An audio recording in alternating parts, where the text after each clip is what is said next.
Hello there and welcome to Just About Earth, where curiosity gets cozy, ancient mysteries are allowed to breathe, and science takes the long, quiet path through the dark. Tonight we are travelling not to a distant planet, or the bottom of the ocean, or the edge of some glittering galaxy, but to a windswept plain in southern England, where a circle of stones has been standing for so long that even history seems to lower its voice around it. Stonehenge. A name that feels almost too familiar at first, like something from a school textbook, a postcard, or a calendar hanging in the kitchen of someone who takes summer solstices very seriously. And yet, the closer we look at it, the less familiar it becomes. It is one of those places that seems to sit quietly in the landscape while refusing to explain itself, which, if we are honest, is a rather bold attitude for a pile of very large rocks. For a long time, Stonehenge has been described in fairly simple terms: a prehistoric monument, a ceremonial site, a burial ground, a place where ancient people gathered to watch the sun rise on the longest day of the year, perhaps with prayers, perhaps with offerings, perhaps with the prehistoric equivalent of someone saying, "I told you we should have arrived earlier, now all the good viewing spots are taken." And those ideas are not wrong. At least not necessarily. Stonehenge was almost certainly many things to many people over many centuries. It may have been sacred. It may have been practical. It may have been political, social, astronomical, musical, and deeply emotional all at once. Ancient monuments rarely fit neatly into a single box, especially when the people who built them did not leave us a helpful instruction manual carved into a nearby signpost. But lately, Stonehenge has been pulled into a new kind of conversation. Not just by archaeologists with trowels and notebooks, but by computers, algorithms, pattern recognition systems, acoustic models, astronomical simulations, and artificial intelligence tools trained to notice relationships that the human eye might miss. And according to some interpretations of these new analyses, Stonehenge may not have been a simple ritual circle at all. It may have been something far more complex. A system, a machine without metal, a memory device made from stone, landscape, sound, shadow, and sky. A structure that may have preserved knowledge about the moon, the sun, geometry, resonance, and perhaps even the way sound can affect the human body. Not technology in the modern sense, of course. There were no screens glowing between the stones, no cables hidden beneath the chalk, no Neolithic technician muttering because the sacred Bluetooth would not connect. But technology does not always look like ours. Sometimes it looks like arrangement. Sometimes it looks like rhythm. Sometimes it looks like knowledge placed carefully in the ground so that it can survive long after the people who held it are gone. Now, before we wander too far into the moonlit mist, it is worth being gentle with the word revealed. Artificial intelligence does not magically summon certainty from the past. It cannot sit down with the builders of Stonehenge and ask, "Excuse me, was this hole for lunar tracking ceremonial processions, or did someone just change the plan halfway through?" AI is not a time machine. It is more like a very patient pattern seeker, one that can compare alignments, measurements, acoustic properties, and landscape features faster than any tired researcher with a ruler and a cup of tea. It can suggest, it can model, it can highlight strange coincidences, it can ask better questions, but it cannot always tell us which answers are true, and perhaps that is why Stonehenge remains so fascinating. The new tools have not made it less mysterious. In some ways, they have made it stranger, because when these patterns are placed together, something curious begins to appear. The famous ring of 56 Aubrey holes, those circular pits around the outer part of the monument, may have been more than a boundary or a ceremonial marker. Some researchers and independent analysts have suggested that they could encode a way of tracking the moon's long 18.6-year cycle, the slow wobble in the moon's rising and setting points across the horizon. It is a subtle cycle, far longer than a month, far longer than a year, and not the sort of thing one notices by accident while popping outside to check whether the goats have wandered off. To track it would require patience across generations. It would require careful observation, memory, teaching, and a deep cultural relationship with the sky. It would mean that the people of Stonehenge were not merely looking upward in awe. They may have been measuring, and then there are the stones themselves. Not all of them came from nearby. The smaller blue stones were transported from Wales, from the Preseli Hills, over a distance so difficult that even today the question of how they were moved can make archaeologists stare quietly into the middle distance. These stones were not the largest stones at the site, and they were not the easiest to get. So why choose them? Some explanations focus on ancestral memory, sacred geography, or the idea that the stones carried meaning because of where they came from. But another line of thought asks whether they may have had special physical properties. Certain rocks can ring when struck. They can produce tones, vibrations, resonances. In Wales, some of the stones associated with the source areas are known for making bell-like sounds. This has led to a possibility that sounds odd at first, but becomes harder to dismiss the longer one sits with it. What if Stonehenge was not only seen but heard? What if its builders cared not just about where the sun rose, but how stone sang? Sound is not decoration. Anyone who has stood in a cathedral, a cave, a tunnel, or even an empty stairwell knows that space can change sound completely. A whisper can stretch. A footstep can return as a soft echo. A chant can thicken until it seems to come from every direction at once. Stonehenge, especially when more of its stones were standing, may have created a distinctive acoustic environment. Some modelling suggests that sounds inside the circle could have been amplified, contained, or transformed by the arrangement of the stones. Voices, drums, clapping, bone flutes, horns, or struck rocks might have behaved differently inside the monument than outside it. And if you imagine a gathering at night with firelight moving across the stone surfaces, low rhythmic sound echoing between the uprights, and the moon rising at a calculated point on the horizon, the monument starts to feel less like a static ruin and more like a carefully tuned experience. Not a temple in the simple sense, not an observatory in the modern sense, but perhaps a place where astronomy, sound, ritual, and human perception met in one deliberate design. That is where the idea becomes both intriguing and difficult. Because modern people tend to separate knowledge into tidy categories. Astronomy belongs in one room, architecture in another, music somewhere down the hall, medicine, psychology, religion, mathematics, and storytelling each get their own labelled shelf. Ancient cultures did not always divide the world that way. The sky was not merely scientific, it was sacred, agricultural, navigational, seasonal, political, and personal. Sound was not merely entertainment. It could organise movement, memory, trance, emotion, and group identity. Geometry was not simply a school subject waiting to torment someone with a compass and protractor. It could be a way of placing the human world in relationship with the larger order of nature. So when we ask whether Stonehenge was religious, astronomical, acoustic, or mathematical, we may be asking the wrong kind of question. To its builders, those may not have been separate things. And this is where artificial intelligence, for all its modern sharpness, meets something very old and very human. It can scan the landscape around Stonehenge and look for alignments among burial mounds, avenues, earthworks, rivers, ridges, and other monuments. It can measure distances and angles and compare them with solar and lunar events. It can reconstruct missing stones, model sound waves, and test whether certain arrangements were likely to create unusual effects. It can ask whether the wider landscape was planned as a connected network rather than a random collection of sacred sites. And when these patterns appear, even cautiously, they raise an uncomfortable thought. What if the people who built Stonehenge inherited fragments of knowledge from an older tradition? What if the monument was not the beginning of something, but the ending? A final attempt to preserve a system of understanding as it was fading from memory.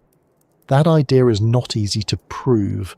In fact, it may never be proven in the neat, satisfying way we would like. The ancient past is not a locked drawer we can simply open if we find the right key. It is more like a field after rain, full of traces, impressions, half-visible paths, and the occasional sheep looking completely unimpressed by our theories. But there are times when archaeology offers us hints that human knowledge has risen, fallen, moved, scattered, and been forgotten more often than we like to imagine. We tend to think of history as a ladder, with people at the bottom being simple and people at the top being us, proudly holding a smartphone and forgetting why we entered the kitchen. But human history is not that tidy. Skills can be lost, traditions can break, observations can vanish when the people trained to understand them are gone. A culture does not need electricity to be sophisticated. It needs continuity, attention, memory, and a reason to pass knowledge on. Stonehenge asks us to reconsider what sophistication looks like. It does not have writing, at least none that has survived. It does not have gears, lenses, or metal instruments. It does not explain itself in equations, and yet it required planning on a scale that is difficult to overstate. Stones weighing many tons were shaped, moved, raised, and aligned. Earthworks were dug. Timber structures came and went. Burials were placed with care. Materials were brought from distant regions. Generations returned to the same place, changed it, repaired it, rearranged it, and kept it meaningful. This was not a casual weekend project, unless Neolithic weekends were considerably more ambitious than ours. Stonehenge was work, it was commitment, it was memory made physical. So tonight we are not going to rush toward a single answer. That would be unkind to Stonehenge and probably unwise. Instead, we are going to move slowly through the possibilities. We will look at the 56 Aubrey holes and the moon's long cycle, the kind of celestial rhythm that asks humans to pay attention for nearly 2 decades at a time. We will listen to the bluestones and consider whether their journey from Wales may have been about more than appearance or ancestry. We will step inside the circle and think about resonance, echoes, and whether sound in such a space could have shaped emotion, memory, or even altered states of awareness. We will widen our view to the surrounding landscape and ask whether the monument was part of a larger geometric design, a network written not in ink but in chalk, earth, wood, and stone. And finally, we will consider the most haunting possibility of all. Not that Stonehenge was built by aliens, because that explanation is usually what happens when imagination gets impatient, but that it may have been built by humans whose knowledge we have underestimated. Humans who saw patterns in the sky, heard patterns in stone, and placed those patterns into the landscape with a care we are only beginning to notice again. Before we begin properly, I would love to know where in the world you are listening from tonight. Are you somewhere near ancient stones of your own? Near mountains, sea, city lights, desert wind, or perhaps just tucked comfortably under a blanket while the kettle makes its small domestic thunder in the next room? And if you could stand inside Stonehenge at one moment in time, would you choose sunrise, moonrise, twilight, or deep night beneath the stars? It is a strange question, perhaps, but a fitting one, because Stonehenge is not only about where it stands, it is about when. It asks us to think in cycles, in returns, in seasons, in moon paths, in human generations that came and went beneath the same turning sky. And if you find this kind of journey soothing, curious, or simply a gentle way to let the mind settle after a long day, I would be very grateful if you gave the video a like and perhaps subscribed. It helps this quiet corner of the world reach others who enjoy slow science, ancient mysteries, and the kind of questions that do not demand to be solved before bedtime. I do hope tonight's mystery is not so intriguing that it keeps you awake. But if it does, well, at least you will be lying there with excellent company. The moon, the stones, several thousand years of human curiosity, and possibly one very confused sheep somewhere on Salisbury Plain. So settle in, loosen the day from your shoulders, and let your thoughts slow down a little. Imagine the land before the roads, before the fences, before the neat green fields and car parks and camera flashes. Imagine chalk underfoot, wide sky overhead, and a horizon that mattered because it was the calendar, the compass, and the storybook all at once. In the distance, people are moving across the plain. Some carry tools, some carry food, some carry memories of where the moon stood years before. The stones are not yet ruins. They're new or being renewed. Their surfaces catch the low light. Their shadows fall with purpose. And somewhere in that open air, between the silence of the earth and the slow machinery of the sky, a question begins to form. Not simply what was Stonehenge, but what kind of knowledge was important enough to build in stone, and what kind of world was already disappearing when the building began. If we begin with the old picture of Stonehenge, the version many of us first met in school books or television documentaries, it usually appears as something impressive but simple, a circle of stones, a prehistoric temple, a place where people in animal skins gathered for ceremonies while the sun rose dramatically over the heelstone, and everyone probably looked very serious about it. It is a powerful image, and not entirely wrong, but it has a way of shrinking the people who built it. The monument becomes mysterious because the builders are treated as vague, primitive, and half-imagined, as if they were clever enough to drag giant stones across the landscape, but not clever enough to have a precise reason for doing so. We admire the monument while quietly underestimating the minds behind it, which is a bit like finding a watch in the sand, noticing that it still keeps time, and then deciding it was probably made by someone who just liked shiny circles. Stonehenge has suffered from that kind of thinking for a long time, not because researchers are careless, but because the ancient past is easy to flatten. When a culture leaves no written explanation, we are tempted to fill the silence with assumptions. If we do not find metal tools, we imagine crude labour. If we do not find mathematical diagrams, we imagine guesswork. If we do not find books, tablets, or neat labels saying lunar observation device, please do not touch, we assume that knowledge must have been limited. But absence of writing is not absence of thought. A person can know the sky without writing it down. A community can measure seasons without numbers on paper. A builder can understand geometry through rope, sight lines, repeated practice, and inherited instruction. Human intelligence did not begin when someone invented a notebook, although notebooks certainly helped, especially for those of us who cannot remember why we walked into a room. The more Stonehenge has been studied, the less comfortable the old word primitive becomes. Even before modern digital analysis entered the picture, the monument was already telling a more complicated story. It was not built in one quick effort. It developed over many centuries, with phases of digging, arranging, dismantling, rebuilding, and rethinking. The first major earthwork at the site was not the famous ring of standing stones, but a circular ditch and bank with a set of pits around the inside edge.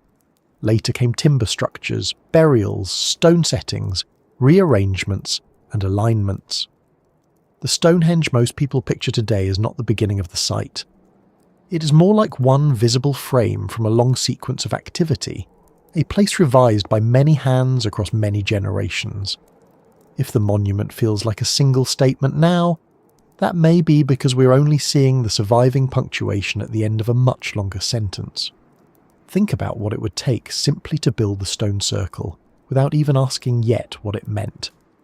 The larger sarsen stones, the great pale grey blocks that form the outer ring and the central trilithons, were enormous. Some weighed around 25 tons, a few were heavier. They were shaped, transported, raised upright, and fitted with horizontal lintels using joints that look strangely similar to woodworking techniques.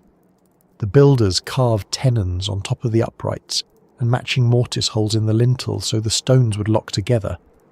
They also shaped tongue and groove connections between lintels so the ring would hold its form. This was not a matter of pushing rocks into a circle and hoping for the best. This was design, heavy design with consequences if somebody got the measurements wrong, because when a 25-ton stone disagrees with your plan, the stone usually wins. The fact that the lintels formed a level ring is especially striking. The ground is not perfectly flat. The stones were different sizes. The ring itself required careful positioning, yet the builders worked the stones so that the tops aligned in a controlled way.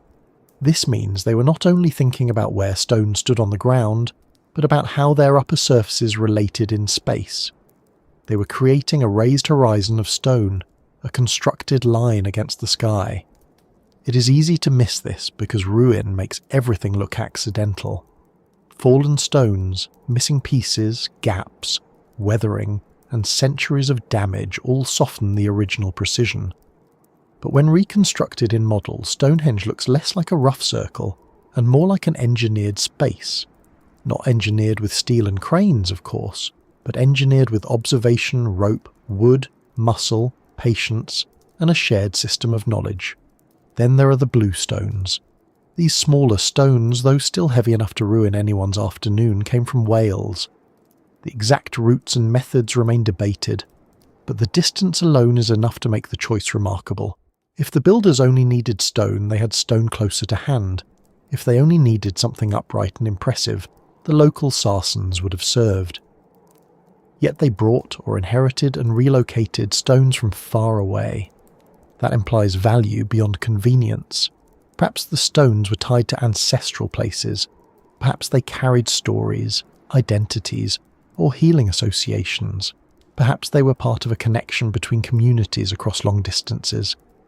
Or perhaps, as some newer interpretations suggest, their material properties mattered too. When a society chooses a difficult material over an easy one, it is usually not because everyone involved simply fancied extra work. People rarely move heavy objects across great distances unless those objects mean something. This is where the older label of a simple religious monument begins to wobble. It may indeed have been religious, but religion in ancient societies was not separate from astronomy, health, politics, music, farming, death, and memory in the way modern categories often are. A sacred place could also be a calendar. A burial place could also be a map of ancestry. A gathering site could also be a teaching device. A monument could organise people, time, sound, and landscape all at once. Calling Stonehenge a temple may be true, but if we stop there, we risk making the word too small. A cathedral is not only a religious building. It is also an acoustic chamber, a social centre, a display of engineering, a map of power, a storehouse of art, and a way of shaping human attention. Stonehenge may have operated in a similar layered way, though in a form much older and much harder to read. For centuries, people tried to explain Stonehenge through the lens of their own age. Medieval legends linked it to giants and magic. Later writers imagined druids, though the main construction of Stonehenge predates the historical druids by a very long time. Antiquarians measured it, sketched it, argued over it, and occasionally made claims with great confidence and limited evidence, which is a tradition still alive and well on the internet.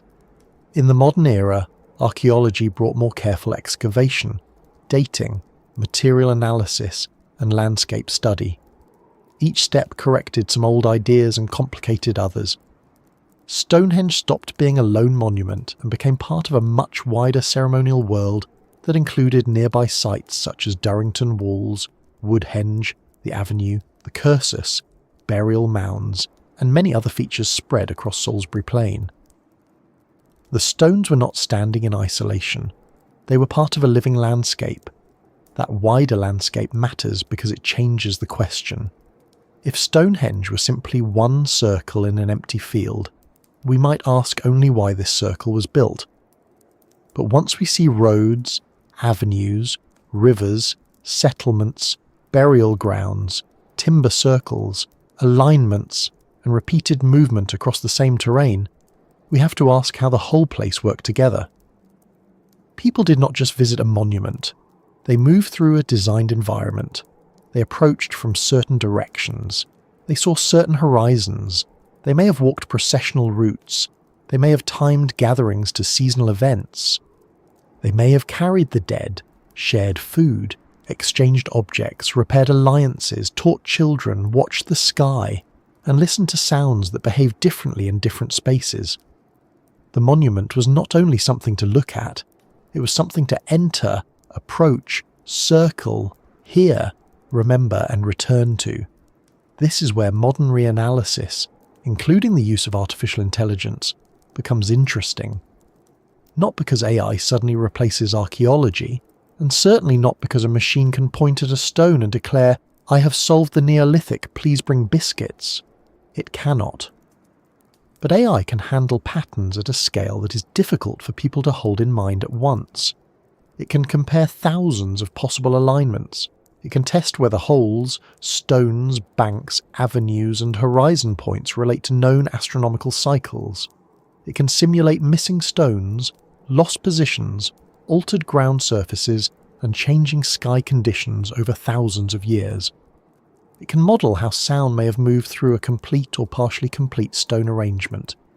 It can look at the monument not as a static ruin, but as a system of relationships. The word system is important. A pile of stones is not a system. A circle can be only a circle. But a set of stones aligned to horizon events, connected to pits that may encode cycles, placed within a landscape of routes and sight lines, and built from materials with particular sound properties, begins to feel like something more. It becomes a framework for storing and performing knowledge. The knowledge does not have to be written to be real. It can be embedded in repeated action. Move a marker from hole to hole. Gather when the moon rises at a certain point. Strike stones that produce tones. Walk a path at sunset. Stand between uprights and watch a body of light appear where it is expected. Teach the young by doing, not by explaining in a classroom with a slightly squeaky marker pen. If the AI-assisted interpretations are even partly right, Stonehenge may have preserved several kinds of knowledge in one place.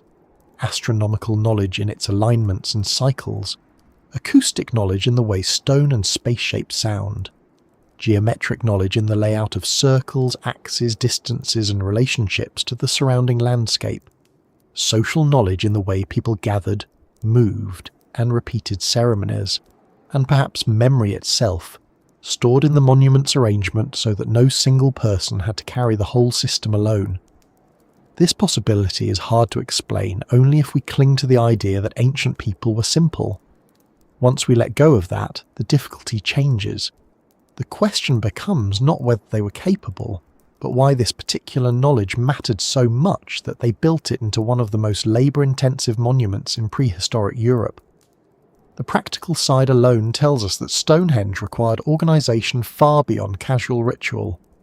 Someone had to know where suitable stones could be found. Someone had to plan transport. Someone had to feed the workers. Someone had to shape the stones and understand how to raise them safely. Someone had to remember the layout.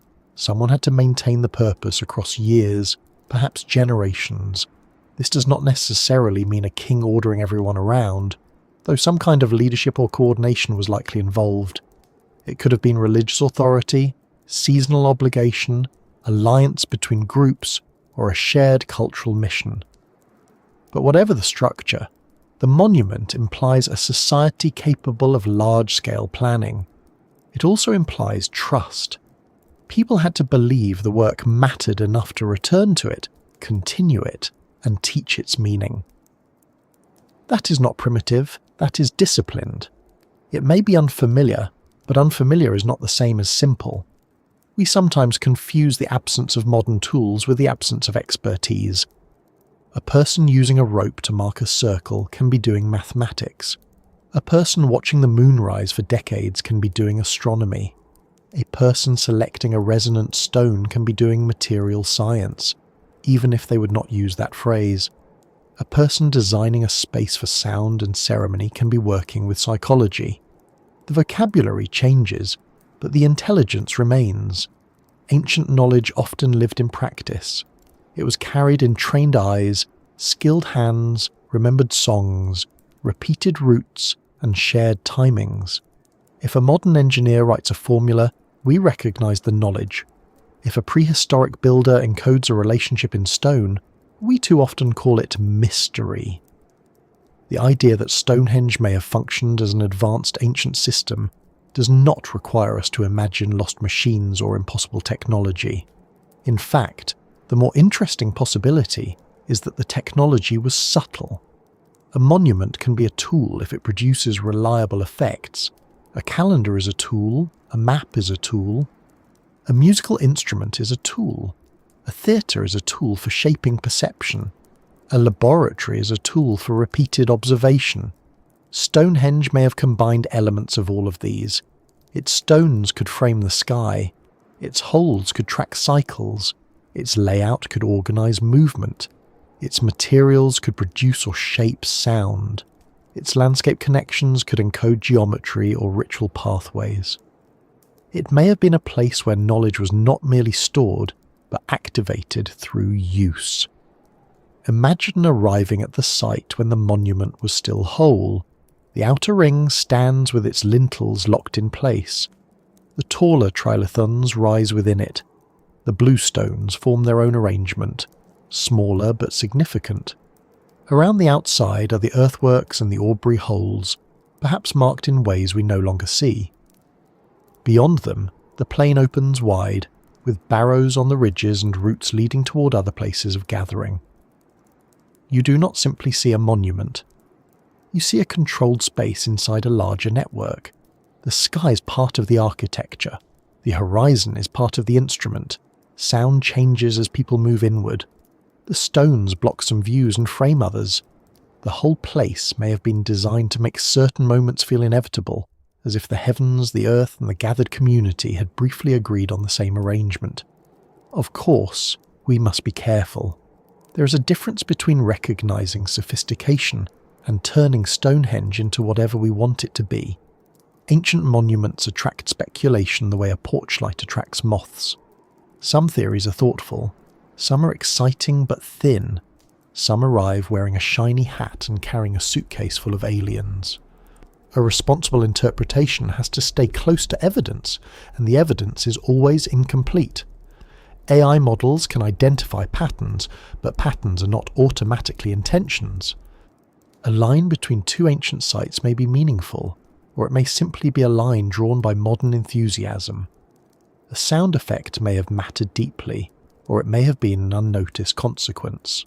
A lunar alignment may have been planned, or it may have been one of many possibilities in a circular structure that naturally points in many directions.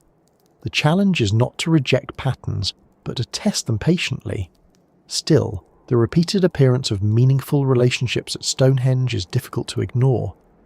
The monument is aligned with the solstitial axis, connecting the midsummer sunrise and midwinter sunset.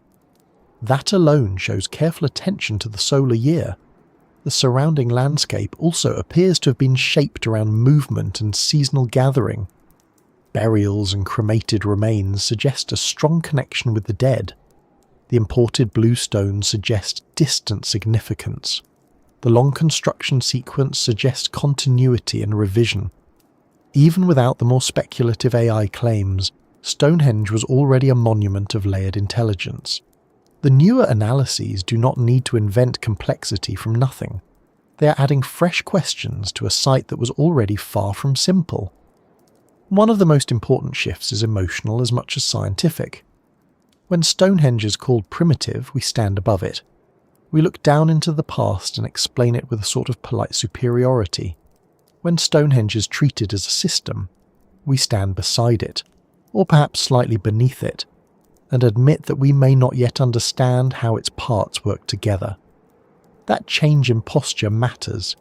It allows the builders to become people again, not cartoon ancestors, not anonymous labourers dragging stones for reasons no one can quite explain. People with memory, skill, arguments, failures, corrections, ambitions, and probably sore backs. People who knew their land intimately. People who watched the sky because their lives depended on seasons. People who may have heard qualities in stone that modern visitors miss because we arrive with cameras, schedules, and a small panic about parking. The monument also challenges the modern habit of separating intelligence from the body. Today, we often imagine knowledge as something stored in texts, computers, archives, and data. But for most of human history, knowledge was embodied.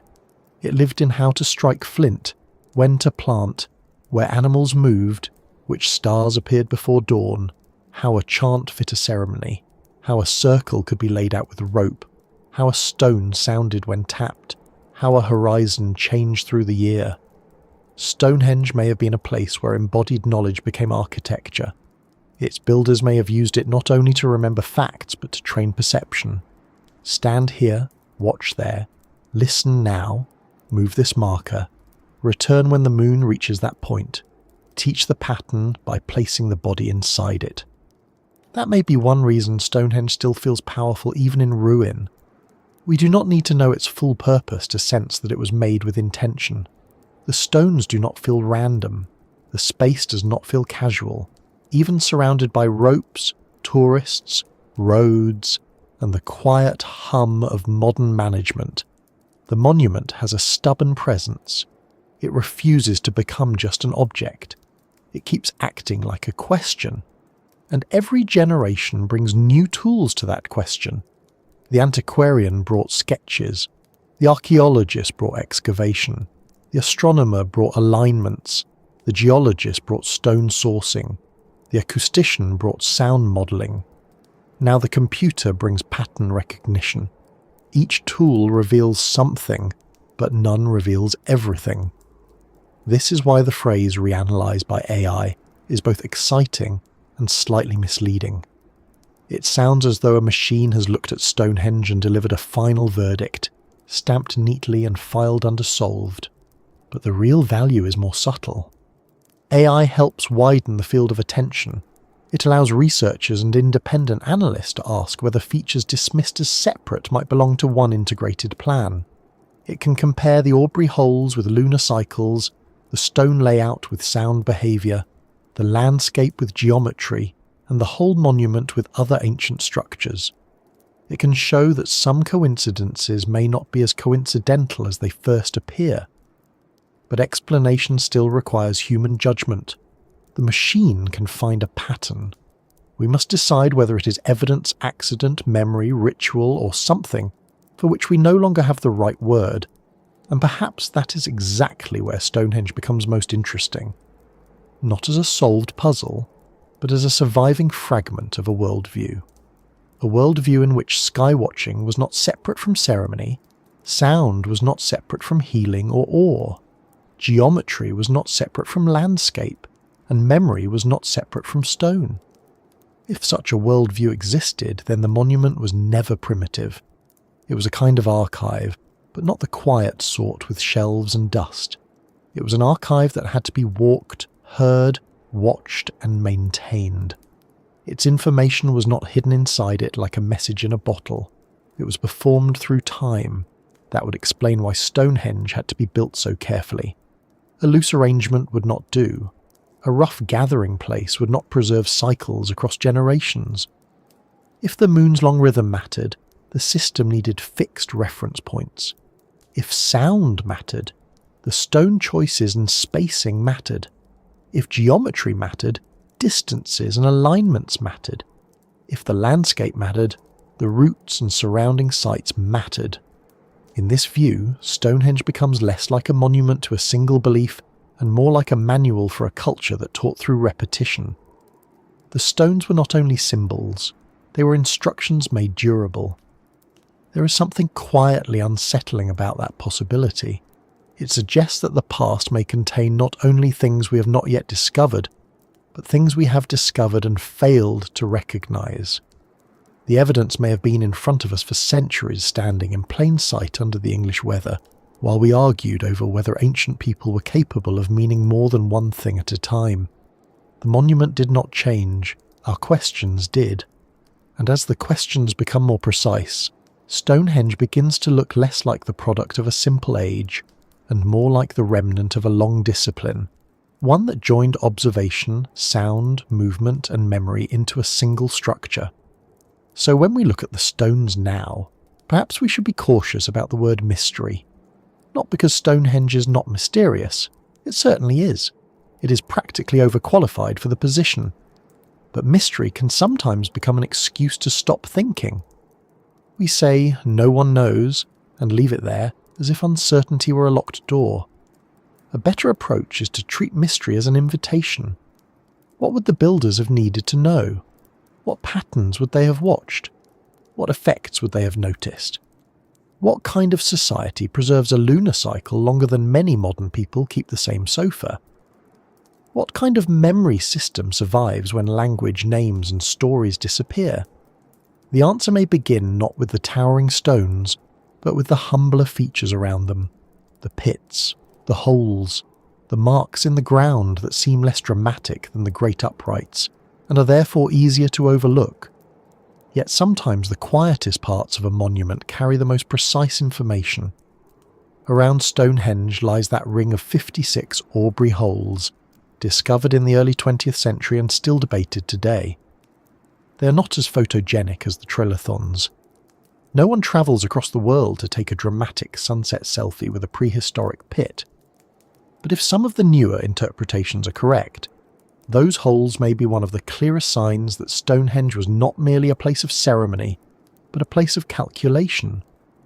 To understand why, we need to leave behind the familiar solar image for a while, the midsummer sunrise glowing through the stones, and turn instead to the moon, whose slower pattern is far more patient, far less obvious, and much harder to track unless someone is paying attention for a very long time. To understand the moon at Stonehenge, we have to slow down our modern idea of observation. Today, if we want to know where the moon will rise tomorrow, next month, or on some oddly specific Thursday in the year 2041, we can open an app, tap the screen a few times, and feel briefly powerful before being distracted by a weather warning and 3 unread messages. But for the people who built and used Stonehenge, the sky was not a background image. It was a working system. It told them when light returned, when darkness deepened, when animals moved, when plants changed, when gatherings should happen, and perhaps when the living should speak to the dead. The sky was a calendar, a clock, a map, and a memory palace all at once. And the moon, for all its quiet beauty, was not simple. It was not just a silver lamp rising politely each night. It wandered, it shifted, it played a long game. Most of us noticed the moon's short cycle, the familiar month of new moon, crescent, half moon, full moon, and back again. It is visible, dramatic, and easy enough to follow if the clouds cooperate, which in Britain is always a bold request. But beyond that monthly rhythm lies another slower pattern. Over roughly 18.6 years, the moon's rising and setting points along the horizon swing between extremes. Sometimes the moon rises and sets farther north or south than usual. At other times its path narrows. This is called the lunar nodal cycle, and while the name sounds like something that might require a clipboard and a strong cup of tea, the idea is simple enough. The moon's orbit is tilted relative to the path of the sun, and because of gravitational interactions, that tilt slowly rotates. The result is a long, breathing motion in the moon's behaviour across the horizon, a cycle so slow that you cannot understand it in a week, a season, or even a single year. That is what makes the possibility so striking.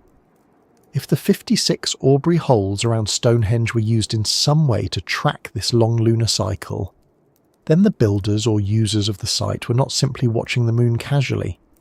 They were committing to observations that stretched across nearly 2 decades. A child could see the beginning of the cycle and be an adult before it returned. An elder could teach a pattern they had first learned from someone long gone. This is not the kind of knowledge that survives by accident. It has to be maintained. Someone has to care enough to watch, remember, mark, repeat, correct, and explain. And if that happened at Stonehenge, then those unassuming pits in the ground may represent one of the most patient forms of science human beings have ever practiced. The Aubrey holes are named after John Aubrey, the 17th century antiquarian who noticed features at Stonehenge long before modern excavation gave them their full archaeological identity. There are 56 of them, arranged in a circle just inside the bank of the early earthwork. On the surface, holes do not seem as exciting as giant standing stones. They do not tower, they do not frame the sunrise, they do not make visitors whisper unless someone has just stepped in one. But holes can be powerful things in archaeology.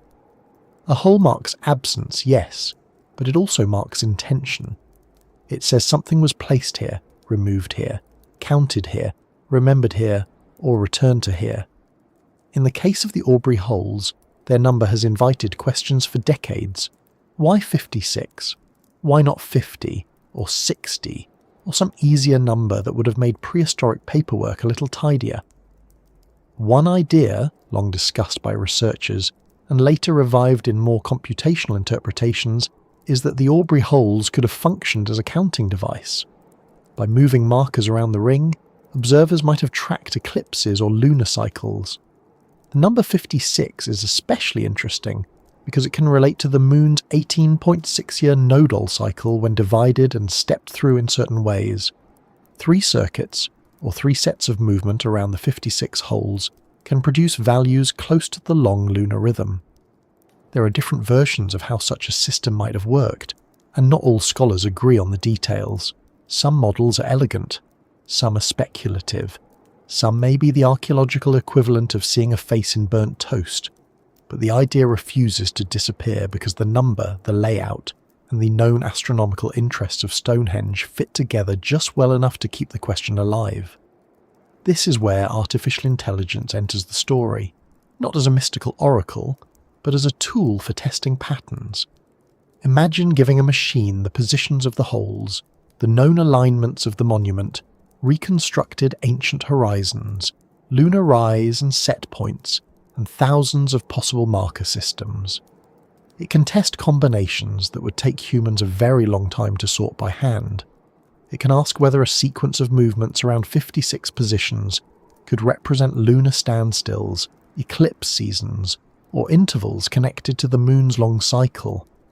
It can compare the Aubrey hole ring with other circular counting systems, with calendar structures, with possible sight lines across the monument. And sometimes, when the results are plotted, the old idea that these were merely ceremonial pits starts to feel a little too small. Now we should be careful here, because careful is where the interesting part lives. It is tempting to say, AI proved Stonehenge was a lunar computer, because that sounds splendidly dramatic and would certainly make a good headline, preferably with a picture of the stones under a blue moon and a very serious font. But proof is a heavy word. The holes themselves do not come with labels.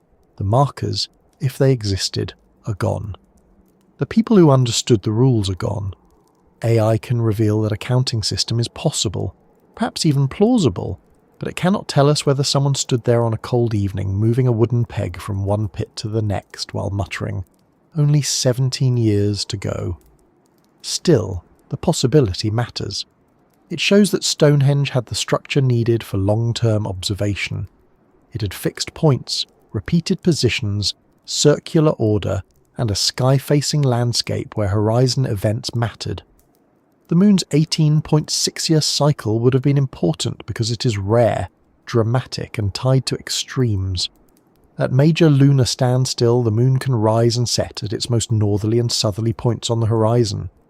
These events are not as obvious as a sunrise on the solstice, but for a community trained to watch the sky, they would be powerful. The moon would appear to reach places it does not usually reach. It would stand high or low in unusual ways. Its path would stretch to extremes, as if testing the boundaries of the world. If Stonehenge helped predict or frame such events, then it was not merely marking the ordinary rhythm of days and seasons. It was preserving knowledge of a slow, celestial cycle that required a long human memory. There is something deeply moving about that. A solar year is manageable. You can watch the sun move through its annual pattern and learn it within your own life many times over. But an 18.6-year cycle asks for a different relationship with time. It asks a community to think beyond individual memory. It asks people to trust what was taught to them before they personally witnessed the full pattern. It turns astronomy into inheritance. A young observer might be told, "The moon will reach that place again when you are older." And years later, standing in the same landscape, they would see it happen. That moment would not only confirm the movement of the moon, it would confirm the reliability of the ancestors the teachers, the system, and the stones themselves.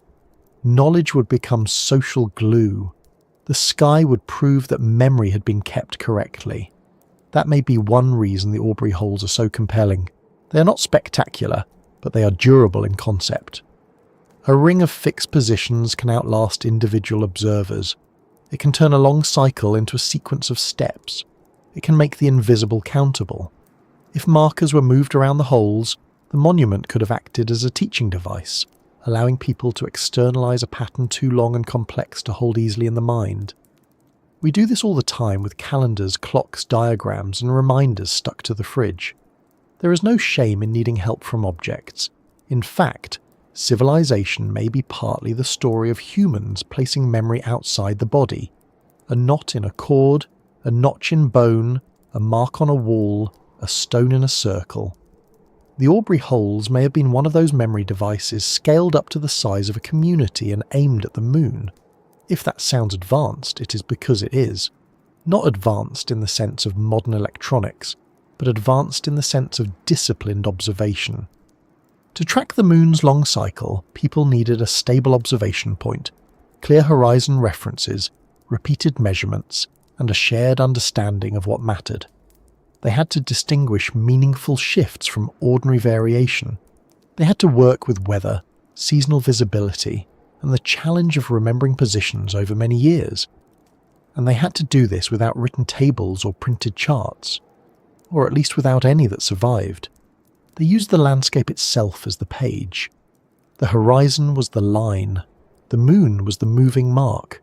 Stonehenge may have been the frame. The connection between the moon and the dead may also matter. Stonehenge is not only a place of astronomy. It is also associated with cremated human remains, with burial practices, and with ceremonial activity. The moon, with its waxing and waning, disappearance and return, has often been linked in human cultures to cycles of life, death, renewal, and transformation. We cannot simply project later beliefs backward and assume Stonehenge meant the same thing, but it's not difficult to see why the moon would matter in a place concerned with memory and ancestry. The sun gives the year its backbone, but the moon gives time a more intimate rhythm. It changes shape. It vanishes and returns. It lights the night. It can make familiar landscapes strange. A full moon over the stones would not have been a small detail. It would have changed the entire experience of the monument. When the moon reached its standstill extremes, the effect may have been especially significant. Imagine a gathering after years of expectation. The people know the cycle is approaching its turning point. Stories have prepared them for it. Markers have been moved, counted, checked, perhaps corrected by elders who know the pattern. The night is cold. The plain is open. Fires burn low. The stones rise as dark shapes against a pale sky. Then the moon appears, not where it usually appears, but at the far edge of its long path, touching a point remembered in the system. To modern eyes, it might be beautiful. To those who had waited for it, it may have been confirmation that the world was still ordered, that the teachings remained intact, and that the living were still in conversation with a sky older than any person present. This kind of event would make the monument feel alive. Not alive like an animal, of course, unless one has had too much ceremonial mead, which we are not officially recommending. Alive in the sense that it responded to time. Most buildings do not do this. A house looks much the same in June as in December, apart from the thermostat and everyone arguing about whether a window should be open. But Stonehenge changes with the sky. Its meanings would unfold at specific moments. A stone that seems silent for months might suddenly become a marker when the sun or moon appears beside it. A gap that looks accidental by daylight might become meaningful at night. A ring of holes that appears empty might come alive when used as a counting system. The monument was not simply built once, it may have performed repeatedly. AI models are useful here because performance leaves relationships, not always objects. Archaeology often finds things, bones, stones, pottery, pits, tools. But a performance is harder. It happens and vanishes. A procession leaves only a path. A chant leaves no sound unless it changes how people build. A lunar observation leaves no written record unless the observation is encoded in alignment or counting. So the evidence for something like a lunar system has to be indirect. It lies in structure, repetition, geometry, probability, and fit. This is exactly the kind of question where computational tools can help. They do not replace excavation, but they can explore whether the surviving arrangement behaves like a system. In the case of the Aubrey holes, the question is not just are there 56 pits, but what can 56 fixed positions do when combined with known cycles of the moon? One proposed method involves using the holes to track the lunar nodes, the points where the moon's orbit crosses the apparent path of the sun. These nodes are crucial to eclipses, because eclipses only occur when the sun, earth and moon line up near those crossing points. Since the lunar nodes cycle over about 18.6 years, a counting system based on the Aubrey holes might have allowed observers to anticipate eclipse seasons or lunar extremes. Whether the exact mechanism is correct remains debated, but the concept is not absurd.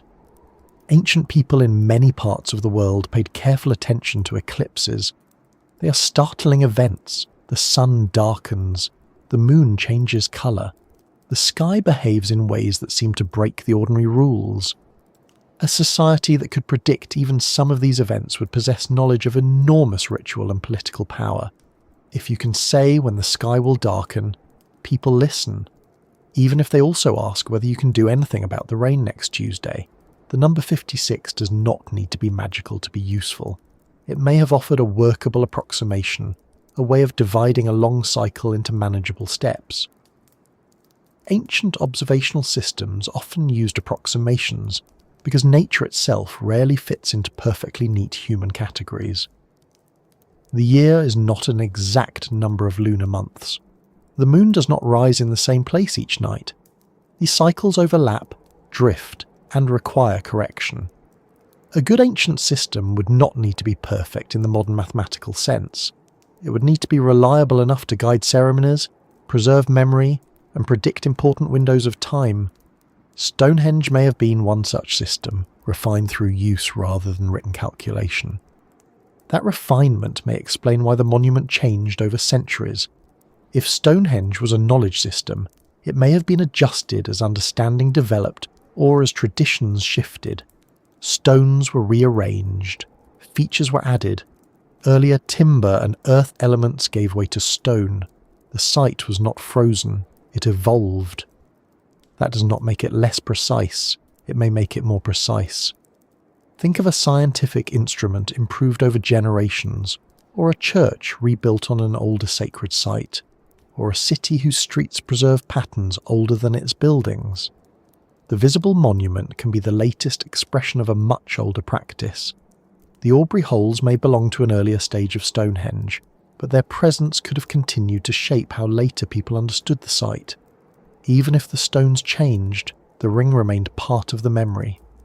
What AI analysis seems to do, in the more ambitious interpretations, is reconnect these layers. Instead of treating the Aubrey holes as one feature, the solstitial alignment as another, the blue stones as another, and the landscape as yet another, the system view asks whether they might have worked together. The sun gives the yearly anchor, the moon gives the long cycle, the holes provide counting positions, the stones provide sightlines and spaces, the landscape provides approach routes and horizon markers, sound provides the human experience inside the system. When combined, Stonehenge begins to look less like a monument built for one purpose, and more like a structured environment for managing time at multiple scales.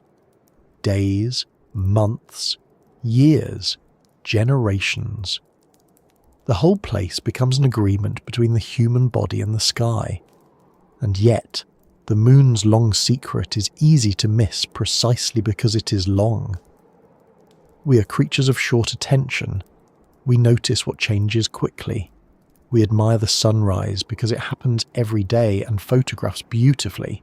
The lunar standstill is subtler. It does not shout. It takes years to reveal itself. That may be why the possibility feels so haunting.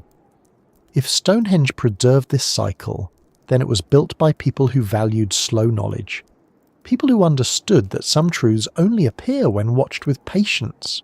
Modern life is not especially good at that. We refresh screens. We expect instant results. We become mildly irritated when a kettle takes more than 2 minutes, despite the fact that boiling water is already a small domestic miracle. The builders of Stonehenge may have been working with a rhythm so slow that it required trust across lifetimes. This changes the emotional meaning of the monument. It becomes not just a place where people observe the sky, but a place where time itself was held in common. No single person owns an 18.6-year cycle. You receive part of it. You pass part of it on. You may never see all the cycles your teachers saw. You may teach children who will complete observations you began. In that sense, the Aubrey holes may have been as much about community as astronomy. They created a shared responsibility to remember. The monument was a promise that the pattern would not be lost. Of course, there are objections. Some archaeologists remain cautious about interpreting the Aubrey holes as a lunar computer. The evidence is suggestive rather than decisive. The holes may have held posts or stones. They may have had ceremonial or funerary roles. Some contained cremated remains. Their use may have changed over time. It is entirely possible that they meant several things at once. That is not a weakness in the interpretation. It may be the whole point. A ring of pits could be a burial boundary, a ritual space, a counting system, and a symbolic circle altogether. We should not assume practical and sacred uses were separate. To ancient builders, tracking the moon may itself have been sacred. Counting may have been ceremony, observation may have been devotion. The act of moving a marker could have been both calculation and ritual gesture. The way lighting a candle can be both practical and symbolic depending on the room you're in. The deeper question is what kind of knowledge the monument was designed to protect. If the Aubrey holes track the moon, they did not only track position, they tracked recurrence. They encoded the idea that the sky has long rhythms hidden beneath visible ones. That is a sophisticated insight. It means the builders recognized that the moon's behavior could not be fully understood from a handful of observations. It required extended pattern recognition. And perhaps that is where the modern AI comparison becomes almost poetic. Though we are trying not to get too carried away before bedtime, the machine finds patterns by comparing huge amounts of data. The ancient observers found patterns by comparing huge amounts of lived experience. Both require patience, but of very different kinds. AI compresses time. Stonehenge may have stretched it. There is a lovely irony in that. A modern algorithm running in moments may be helping us notice a system that took ancient people decades to understand. We bring speed to their slowness. They bring depth to our speed.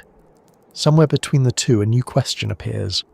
What if the purpose of Stonehenge was not only to mark events, but to make sure that events too slow for ordinary memory could be remembered at all? What if the monument was built because the sky had lessons longer than a human attention span, and stone was the only material reliable enough to hold them? If that is true, then the 56 holes are not empty. They are full of absence, which sounds contradictory, but is often how archaeology works. They are full of missing markers, missing ceremonies, missing voices, missing nights of observation, missing teachers pointing toward a horizon and telling someone younger to remember. They are full of the long patience of people who understood that the moon was not wandering randomly, but moving through a grand cycle that could be known if one listened to the sky for long enough. And as we keep following this possibility, the monument begins to change shape in the mind again. It is no longer just a solar temple, though the sun clearly mattered. It is no longer just a burial site, though the dead were certainly present. It becomes a place where the living, the dead, the sun, and the moon were woven into a practical system of return. The stones framed moments, the holes counted cycles, the horizon held the answers, and the people, gathered in the cold and dark, became the moving part of the machine. But a system like that would not have worked through sight alone.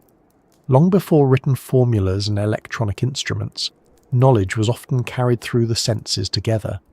The eye watched the horizon, the body felt the season, the hand moved the marker. The ear heard the drum, the chant, the echo, or perhaps the ringing note of struck stone. If Stonehenge preserved the moon's slow rhythm in the ground, then another kind of pattern may have been preserved in the stones themselves, in the material brought from Wales at such extraordinary cost, in rocks that may not only have stood in silence, but sounded. The idea that Stonehenge may have tracked the moon already asks us to take its builders seriously as patient observers of the sky. But the story becomes even stranger when we stop looking upward for a moment and begin listening downward toward the stones themselves. Because Stonehenge was not built from just any rocks lying conveniently nearby, waiting to be promoted into one of the most famous monuments on Earth. Some of its stones came from far away, from the hills of West Wales, and that simple fact has troubled researchers for generations. It is one thing to arrange local stone into a sacred or astronomical pattern. It is quite another to select a specific type of stone from a distant landscape and move it across rivers, valleys, coastlines and plains, all during a period when the available transport technology was mostly wood, rope, muscle, patience, and whatever ancient equivalent existed of someone saying, "Are we nearly there yet?" The smaller stones at Stonehenge are known as blue stones, though the name is slightly misleading because they are not always obviously blue unless freshly broken or wet.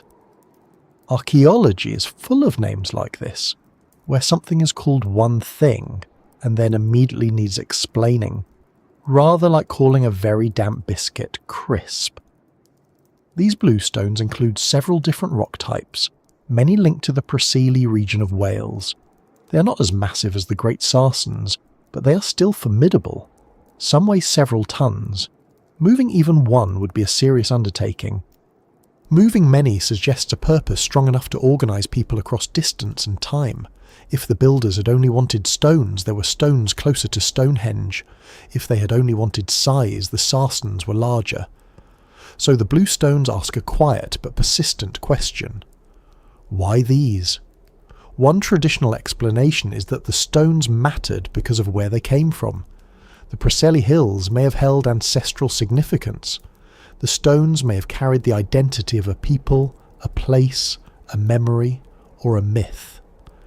Bringing them to Stonehenge may have been a way of joining distant communities, carrying a sacred landscape into another sacred landscape, or creating a monument that linked the living to origins far beyond Salisbury Plain. That is already a powerful idea. Stones are not just materials, they can be belongings, witnesses, symbols, and fragments of home. A stone taken from a mountain can carry the mountain with it in the minds of those who know its source. Anyone who has kept a pebble from a beach holiday and later found it in a coat pocket knows, on a very small scale, how place can cling to stone. Though admittedly most of us do not then drag the pebble a couple of 100 miles and stand it upright in a ceremonial circle. Standards were clearly higher in the Neolithic. But there is another possibility, one that sounds almost fanciful until the evidence of sound enters the room and gently clears its throat. Some stones can ring. Not metaphorically, not in the poetic sense of memory ringing through the ages, but physically. When struck, certain rocks produce clear tones, bell-like notes, or resonant vibrations. These are sometimes called lithophones, from words meaning stone and sound. Around the world, people have discovered that particular stones can be played like instruments. In some places, natural rock formations were struck to create tones. In others, portable stone instruments were shaped and tuned. The idea may feel surprising if we think of stone only as hard, silent and stubborn. But stone is not mute. It vibrates. It carries energy. It responds to impact. Some stones thud, some stones clack, and some stones sing. In the Preseli Hills, several rock outcrops associated with the bluestone sources have been noted for their sonic qualities. Certain stones there can produce ringing sounds when struck. This does not prove that the builders of Stonehenge selected them for their tones, but it opens an intriguing door. If people in the region knew these rocks as sounding stones, then moving them to Stonehenge might have transported not only material, but acoustic power. The stones may have been chosen because they were special to the ear as well as the eye. They may have belonged to a landscape where sound, ritual and place were already connected. In that case, the blue stones were not merely building blocks. They were instruments, or at least materials with instrument-like properties, carried into a monument that may itself have shaped sound. This is where modern analysis becomes especially useful. A human standing at the ruined Stonehenge today hears one thing. A computer model of the monument when more stones were upright can suggest another. Acousticians and digital reconstructions can ask how sound behaved inside the circle before so many stones fell or vanished. They can model voices, drums, clapping, horns, and other sources of sound moving through the arrangement. They can estimate how the stones reflected, scattered, absorbed, or contained sound. The results suggest that the complete monument may have had a distinctive acoustic character. Sounds made inside the circle may have been enhanced, or made more resonant for people within it, while being less clearly heard by those outside. That is a remarkable possibility because it means Stonehenge may have created an inner world of sound. Think about that for a moment. A monument that controls what you see is already powerful. A monument aligned to the sun or moon can make the sky appear intentional, as if the heavens are passing through a gate built by human hands. But a monument that also controls what you hear does something more intimate. Sound enters the body. It is felt in the chest, the throat, the bones, the nervous system. Low frequencies can make skin prickle.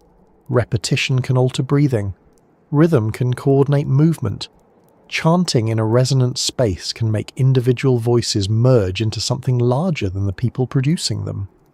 Anyone who has heard singing in a stone church, drumming in a hall, or footsteps echoing in a tunnel knows that sound can change the mood of a place almost instantly. It can make a space feel bigger, older, safer, stranger, or more sacred. It can also make one wonder whether the person coughing 3 rows back is doing it with unusual commitment. If Stonehenge worked acoustically, then ceremonies inside it may have been experienced very differently from how we imagine them today. Modern visitors usually see the stones in open air, with traffic at a distance, other tourists nearby, and a visitor centre somewhere in the mental background.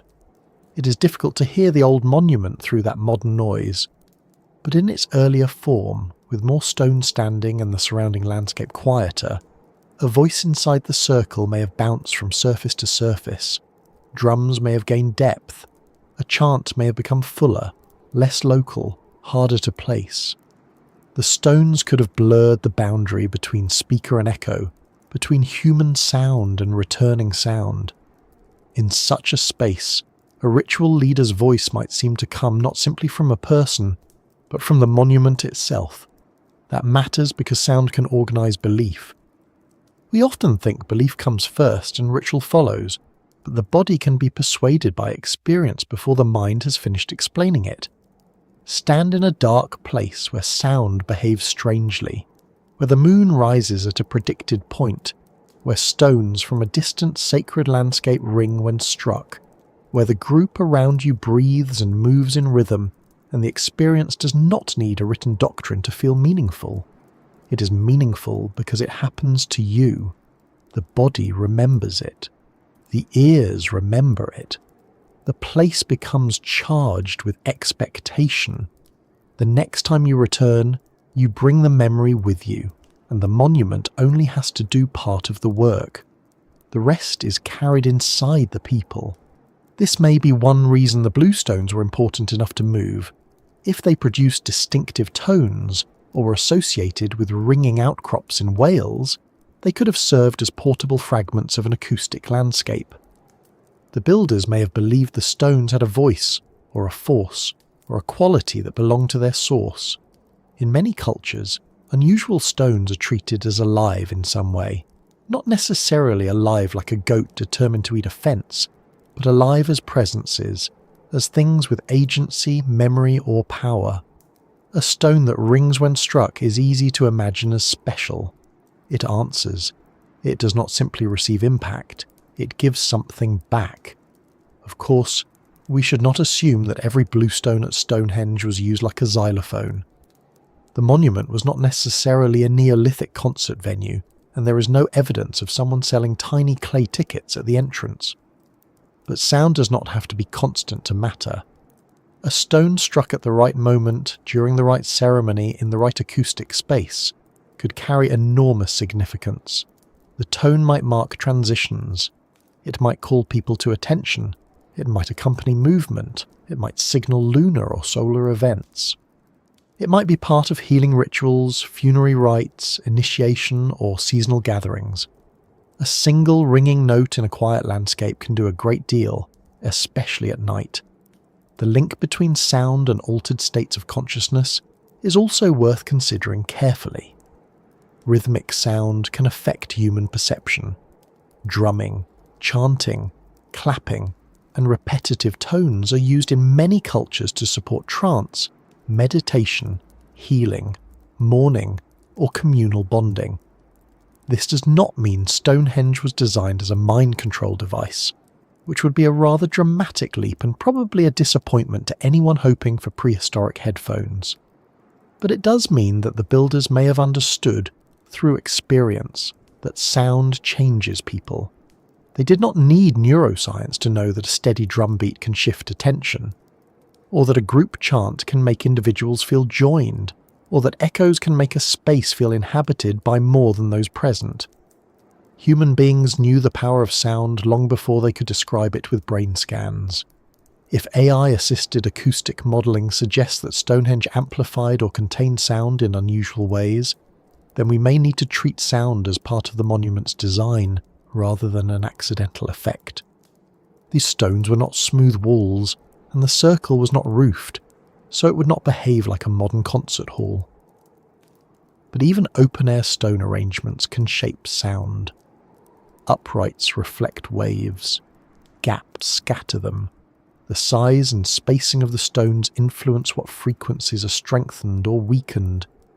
The arrangement might create pockets of clearer sound, areas of resonance, or a sense that sound stays within the circle.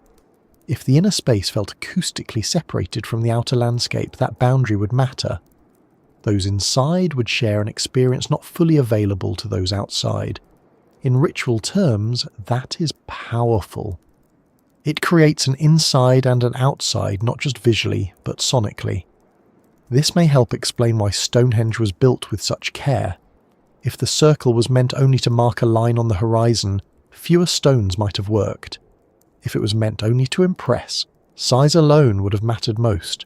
But if it needed to combine sightlines, movement, enclosure, and sound, then arrangement becomes crucial. The stones had to stand in specific relationships, not only to the sky, but to each other. The blue stones, placed and rearranged within the larger sarsen structure, may have contributed to the sensory complexity of the site. Their position could have mattered acoustically, symbolically, or both. A ringing stone inside a resonant circle aligned to lunar events would create a kind of multi-sensory instrument. Not a machine with gears, but a system that worked through attention. The Preseli connection deepens the mystery because Wales was not just a quarry in the modern sense.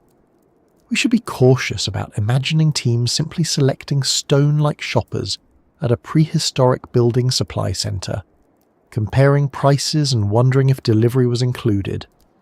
The source landscape itself may have been sacred. Some of the bluestones may have first stood in other monument settings before reaching Stonehenge, according to some archaeological interpretations.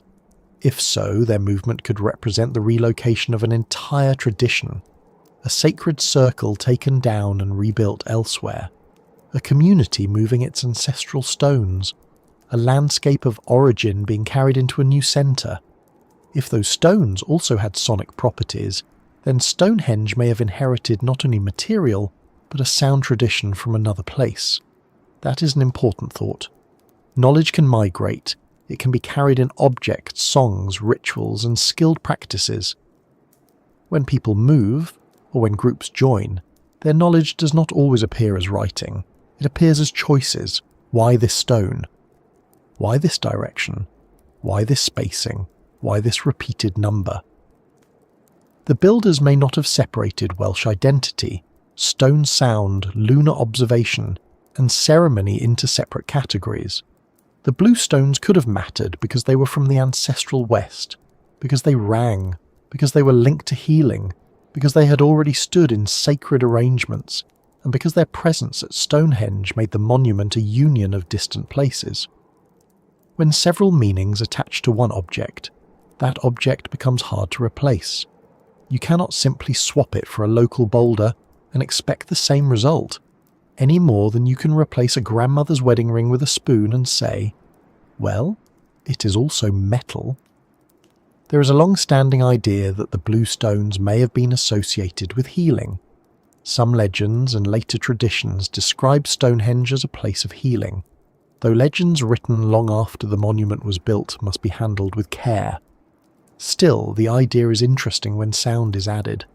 Sound, rhythm, and vibration have often been part of healing practices, not necessarily because they cure in a modern medical sense, but because they change states of distress, attention, pain, memory, and communal support. A healing ceremony in an acoustic stone circle would not need to be supernatural to be effective in human terms. It could calm, focus, or socially reintegrate people. It could make suffering feel witnessed. It could place illness, grief, or fear within a larger order of sky, stone, and community. Modern hospitals may have fluorescent lights and machines that beep with alarming confidence, but ancient healing may have worked through place, sound, touch, and meaning. The phrase, affecting human consciousness, can sound dramatic, as though Stonehenge were a prehistoric device designed to tune the brain like a radio. We should keep our slippers on the ground here. There is no need to overstate it. Human consciousness is affected by environment all the time. A quiet forest changes us. A loud city changes us. A dark cave changes us. A cathedral changes us. A lullaby changes us. A storm at night changes us, especially if the window is slightly open and making a noise that sounds suspiciously like someone whispering. If Stonehenge created a distinctive combination of sound, enclosure, rhythm, and astronomical timing, then it almost certainly affected the people who gathered there. The question is not whether the mind responded, but whether the response was intentionally designed. AI and acoustic modelling cannot read intention directly, but they can test whether the arrangement had consistent effects. If a reconstructed Stonehenge produces stronger reverberation inside than outside, that is a measurable property. If certain stone types ring when struck, that is a measurable property. If the placement of stones creates particular sound fields that can be modelled, the leap from property to purpose is where interpretation begins. Did the builders notice? Almost certainly, if the effects were audible. Did they value it? Very possibly, especially in a ritual space. Did they design for it from the beginning? That remains harder to say. But ancient builders were not deaf to their own monuments. If a place changed sound, they would have experienced that change repeatedly. Over generations, even accidental effects can become meaningful and then intentional in later modifications. This is one of the most fascinating things about Stonehenge. It may have learned from itself. The monument developed over time, and each generation could have inherited not just a plan, but an experience. They would know where voices carried. They would know which stones sounded different. They would know how the light entered at certain times. They would know which approaches felt powerful. They may have adjusted the monument based on what the monument did. In that sense, Stonehenge was not only designed by people, it may have trained its designers. The structure produced effects, people interpreted those effects, and later building responded to them. A long conversation between humans and stone. The idea of ringing blue stones also reminds us that music itself may be far older and more practical than we sometimes imagine. Music is not simply entertainment added to life after the serious business is finished. It is a way of coordinating groups, preserving memory, regulating emotion, teaching patterns, and marking time. A song can carry information across generations more easily than plain speech. Rhythm helps people work together. Repetition helps people remember. If Stonehenge involved astronomical cycles, then sound may have helped encode them. A chant could carry a count. A tone could mark a position. A repeated rhythm could structure movement around holes or stones. We cannot reconstruct those sounds, but we can recognize that sound would have been a natural way to bind complex knowledge to human memory. This matters especially in a culture without surviving writing. If you need to preserve an 18.6-year lunar cycle, you need more than observation points. You need teaching methods.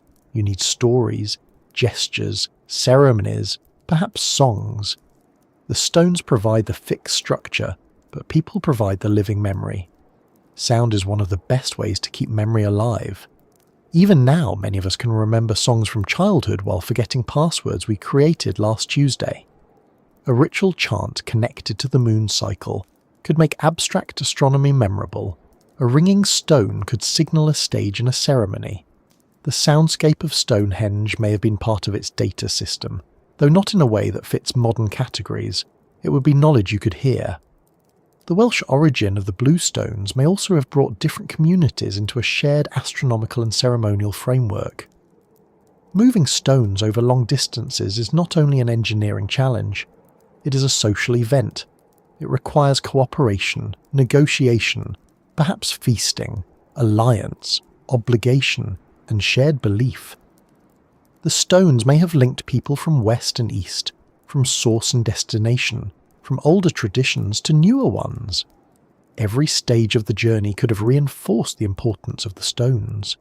By the time they reached Stonehenge, they were not just rocks, they were travelled objects. They had histories.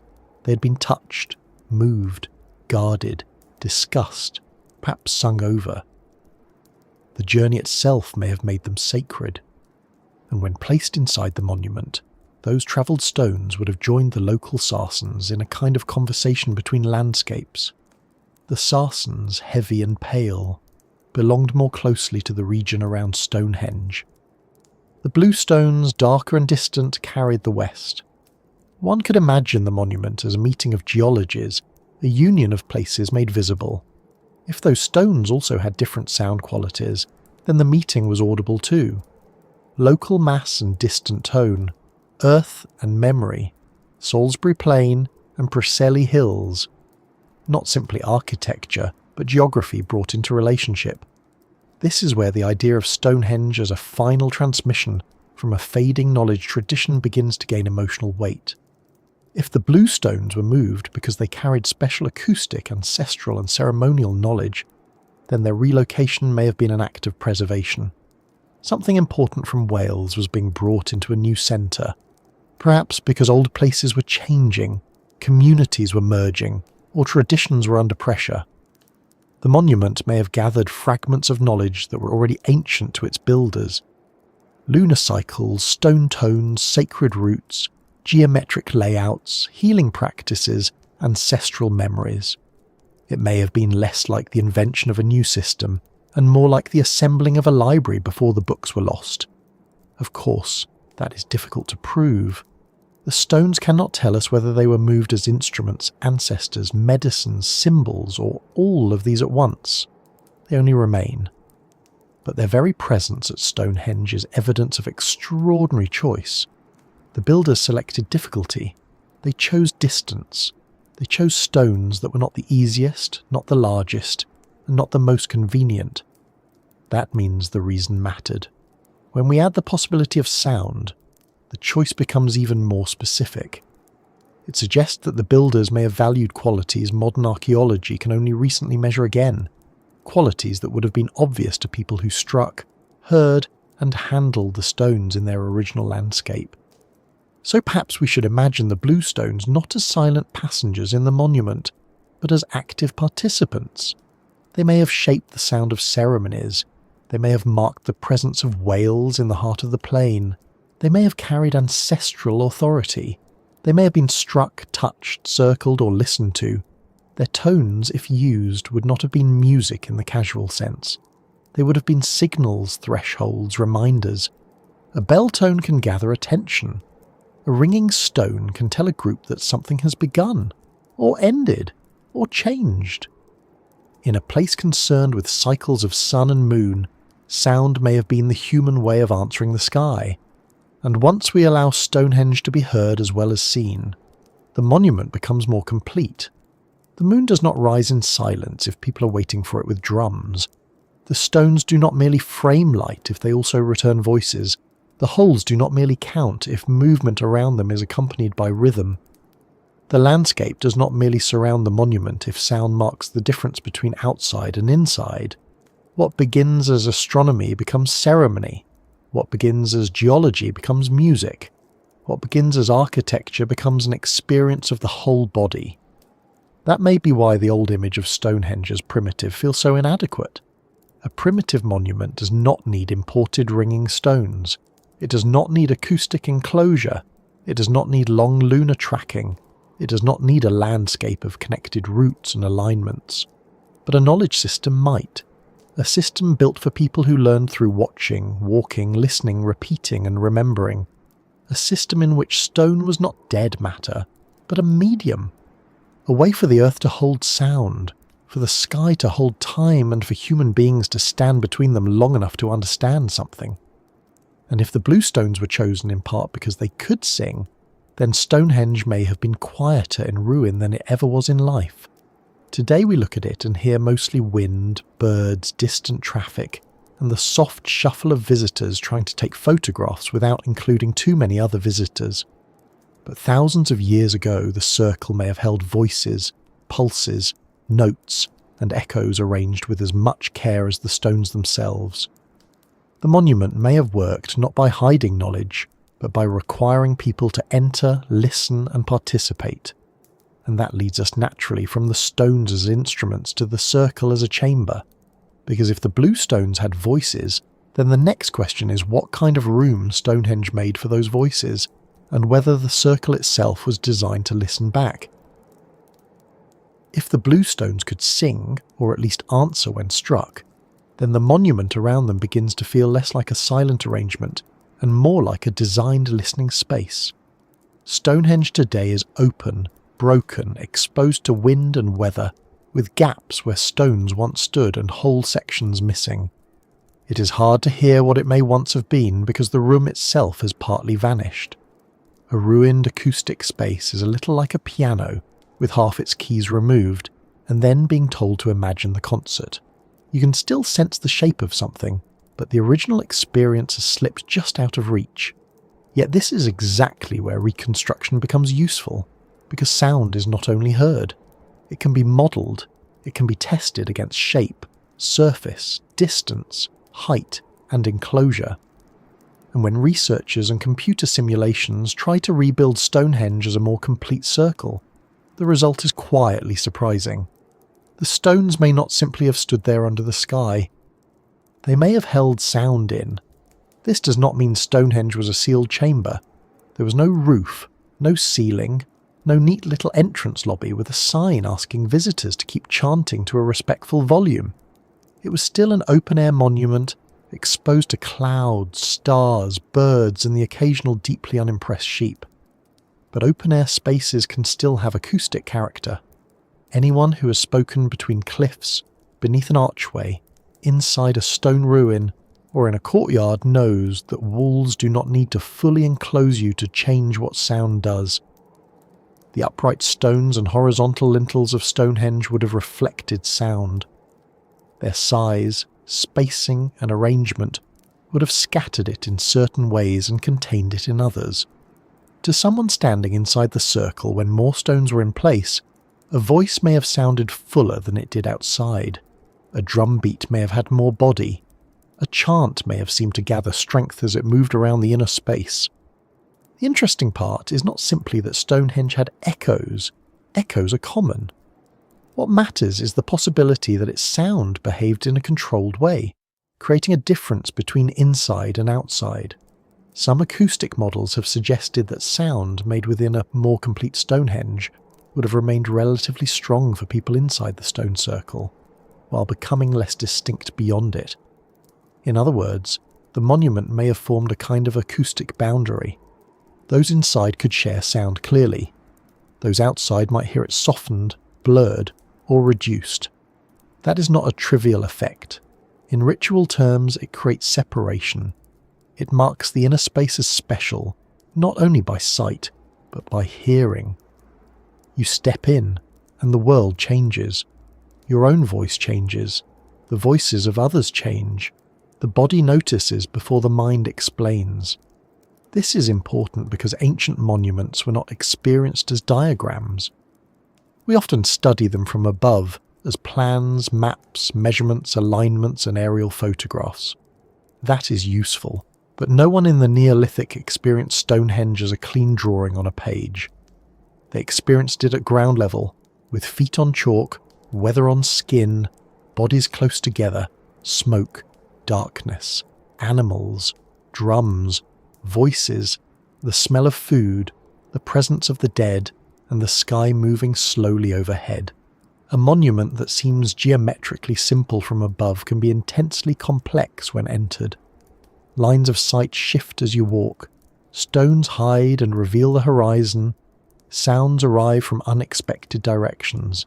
The space teaches through movement. Stonehenge may have been designed not merely to be looked at, but to be inhabited at particular moments, in particular ways, with the senses working together. Sound has a special ability to make space feel alive. Light shows us surfaces. Sound tells us about volume. Clap in a small room and the room answers quickly. Clap in a cave and the answer lingers. Speak in a forest and the sound is swallowed by leaves. Speak in a stone passage and it returns to you, changed slightly, as if the place has decided to participate in the conversation. This is why sacred architecture so often pays attention to sound, whether by design, accident, or long experience. The voice in a cathedral does not behave like the voice in a kitchen. The same sentence can feel ordinary in one space and solemn in another. It is not because the words have changed, it is because the room has joined them. Stonehenge may have done something similar, though in its own older and rougher language. Imagine a group gathered within the circle at dusk. The sarsen stones stand around them, massive and pale in the fading light. The blue stones occupy the inner area, darker, smaller, perhaps already associated with distance, ancestry or sound. A low chant begins. At first it is just human voices, then the stones return it. Not as a clear echo like shouting across a canyon, but as a thickening, a mild reverberation, a sense that the voices are not escaping immediately into the plain. The sound gathers. People hear not only the person beside them, but the group as one body. A drum enters, perhaps slow, perhaps steady enough to guide breathing. The rhythm reflects back from stone to stone. Someone strikes a resonant rock, and a bell-like tone cuts through the air. The circle answers. That kind of experience can alter attention. Not in a magical sense, necessarily, but in a very human one. Repeated sound narrows focus. Shared rhythm synchronizes bodies. Chanting can slow breathing. Low tones can be felt as vibration. Enclosure, even partial enclosure, can make the outside world seem farther away. When people gather in such conditions, ordinary awareness may shift. Worry, distraction, and everyday chatter begin to loosen. The group becomes more aware of the sound, the space, the moment, and each other. If this happens during a lunar standstill, a solstice, a funeral, a healing rite, or a ceremony tied to ancestral memory, the effect would be powerful. The monument would not simply represent meaning, it would produce an experience that made meaning feel real. Modern language sometimes struggles with this because we divide physical effects from spiritual ones. We might say, the sound waves reflected from the stones, while ancient participants might say, the ancestors answered, or the stones spoke, or the moon heard us. both descriptions could refer to the same event from different worlds of explanation. A ringing tone is physical. The interpretation of that tone is cultural. The emotional effect is bodily. The memory of it becomes personal and social. Stonehenge may have operated precisely at that meeting point, where sound, belief, and architecture reinforced one another. To reduce it to acoustics alone would be too dry. To reduce it to religion alone would be too vague. The more interesting possibility is that the builders understood through practice that controlled sound could help open a certain kind of human state. This is why the phrase affecting consciousness should be handled gently, not dismissed and not exaggerated. It does not require us to imagine that the stones emitted mysterious forces, or that Neolithic engineers built a prehistoric brain-tuning device with secret frequencies and a warranty sadly lost to time. Human consciousness is affected by ordinary things all day long. A lullaby can make a child sleepy. A siren can create alarm before we know what is happening. A familiar song can summon memories with startling force. A quiet room can calm us. A crowded room can make us uneasy. Rhythmic sound can help people dance, march, grieve, pray, or enter meditative states. The brain is not sealed off from the world. It is constantly being shaped by rhythm, pattern, light, space, and expectation. Stonehenge, if acoustically unusual, may have been a deliberately prepared environment for that shaping. Consider how group chanting works. When people chant together, their breathing often begins to align, their voices blend. Individual identity softens a little, not disappearing, but becoming part of something shared. This can create feelings of unity, awe, calm, or intensity. In a resonant space, those feelings may be amplified because the sound seems larger than the group producing it. It becomes difficult to tell where the voice ends and the space begins. Add darkness, firelight, standing stones, and a predicted celestial event, and the experience could become deeply memorable. It is not hard to see how such ceremonies might become central to a culture's sense of order. The sky moves, the stones answer, the people gather, the pattern continues. The acoustic boundary between inside and outside may also have shaped social meaning. If sound inside Stonehenge was clearer and more enveloping than sound outside, then entry into the circle may have marked a transition. Not everyone may have been allowed in at all times. Some ceremonies may have involved a smaller group inside and a larger group outside. Those inside would hear the full sound. Those outside might hear only fragments, low tones, blurred voices, or the occasional ringing note carried by the wind. That difference could create mystery, authority, or initiation. It would make the inner circle feel like a place where hidden knowledge was performed. This is not unusual. Many ritual traditions create levels of access. Some people see the whole act, others hear it from a distance. Some know the count, the words, the timing. Others know only that something important is happening within. If Stonehenge preserved astronomical knowledge, this controlled access may have mattered. Knowledge is power, but in ancient communities it is also responsibility. Not everyone needs to know how to calculate a lunar standstill. Not everyone needs to know when to move the marker, or what a particular alignment means. A smaller group of trained observers could maintain the system, while larger gatherings experienced its results. That might sound secretive, but it may simply be how specialized knowledge works. We do not all understand how GPS satellites correct for relativity, yet many of us confidently follow the little blue dot to a cafe and still manage to get lost. The people who understand the system maintain it. The rest of the community benefits from its reliability. At Stonehenge, the specialists may have been sky watchers, ritual leaders, stoneworkers, memory keepers, singers, healers, or some combination of roles for which we no longer have names. The circle itself may have helped preserve the authority of those roles. A person speaking within an acoustically responsive space can seem transformed. Their voice carries differently. Their words become part of the monument's sound. If a leader announced the coming of a lunar event or marked a seasonal transition, the stones might lend weight to the announcement. This is one reason architecture has always mattered to power. Courts, temples, halls, churches, theatres, and parliaments are designed to make voices feel significant. A speech delivered in a grand hall lands differently from the same speech delivered beside a washing machine while someone is trying to find a missing sock. Stonehenge may have provided that kind of authority in a prehistoric form. There is another possibility too. The sound may not only have amplified speech, but helped encode memory. Oral cultures often use rhythm, repetition, and melody to preserve information. A chant can hold a sequence. A song can carry a map. A repeated phrase can teach timing. If the Aubrey holes were part of a counting system, sound could have supported the count. Perhaps movement around the circle was accompanied by rhythm.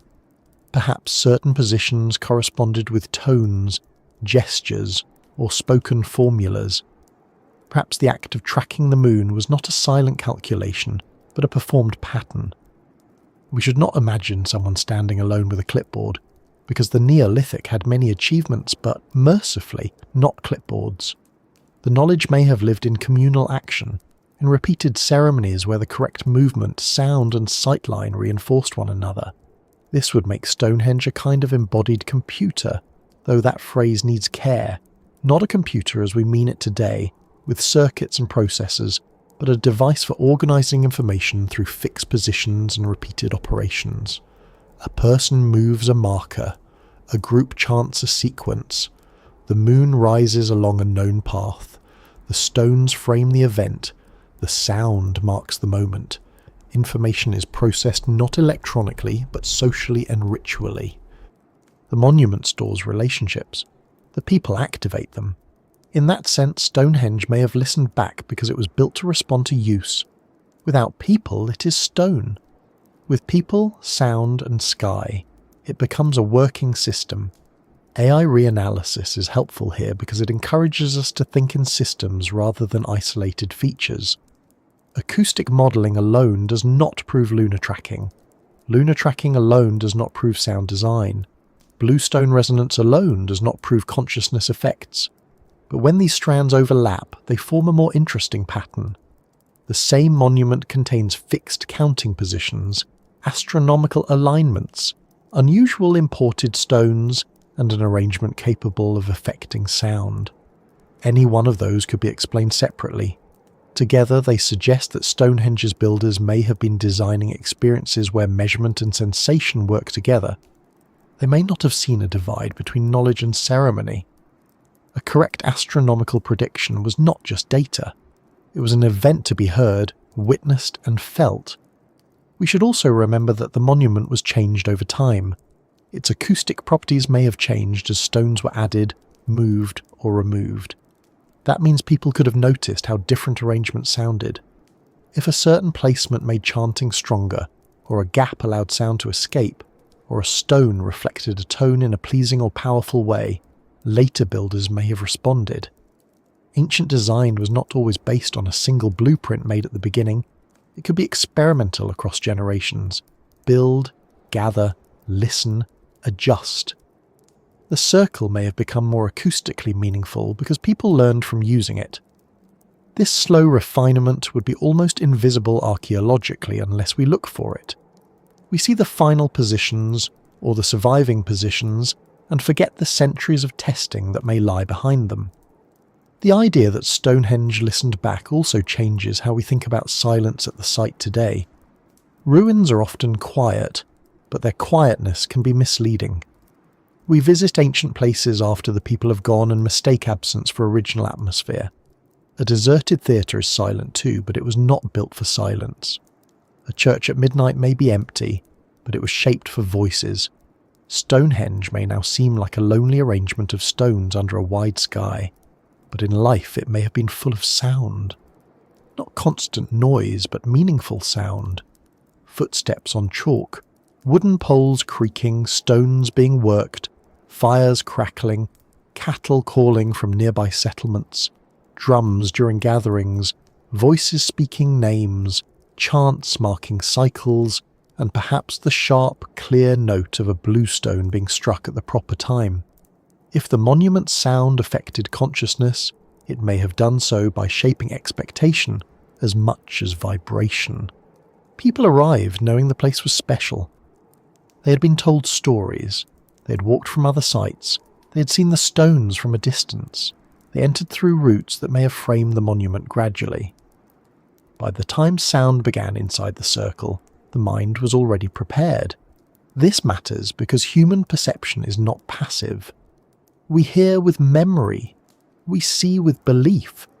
A tone from a stone is just a tone to someone unprepared, but to someone raised within the tradition, it might carry ancestral meaning, lunar timing, healing power, or the authority of the place itself. The physical sound and the cultural expectation would reinforce each other. That combination can produce experiences modern observers might struggle to categorize. Was it music? Was it science? Was it religion? Was it therapy? Was it theatre? Was it education? The answer may be yes, but not in separate slices. A ceremony could teach astronomy while healing grief. A chant could preserve a count while creating unity. A ringing stone could signal a lunar phase while invoking ancestral presence. A procession could map geometry while renewing social bonds. The modern categories are tidy because we like shelves. The ancient experience may have been more like a stew, with everything simmering together and at least one person insisting it needs more salt. There is a practical reason why sound would be ideal for preserving complex knowledge. Sound is temporary, but patterns of sound are memorable. A spoken explanation can be forgotten. A rhythm can be carried in the body. A melody can survive when words shift. Repetition makes memory durable. If the Stonehenge system required people to remember long cycles, special positions, and correct timings, then acoustic performance would help. It would turn abstract relationships into repeatable experience. The circle itself would reinforce the memory by making the performance feel different from ordinary speech. What is learned in an unusual state, in an unusual place, during an unusual event, tends to stay with us. This may also explain why the monument did not need writing. Writing is one way to preserve knowledge, but it is not the only way. In some contexts, writing may even be less powerful than performance. A written table of lunar cycles can be stored and ignored. A ceremony that involves the whole community renews memory publicly. It confirms that the knowledge still belongs to the group.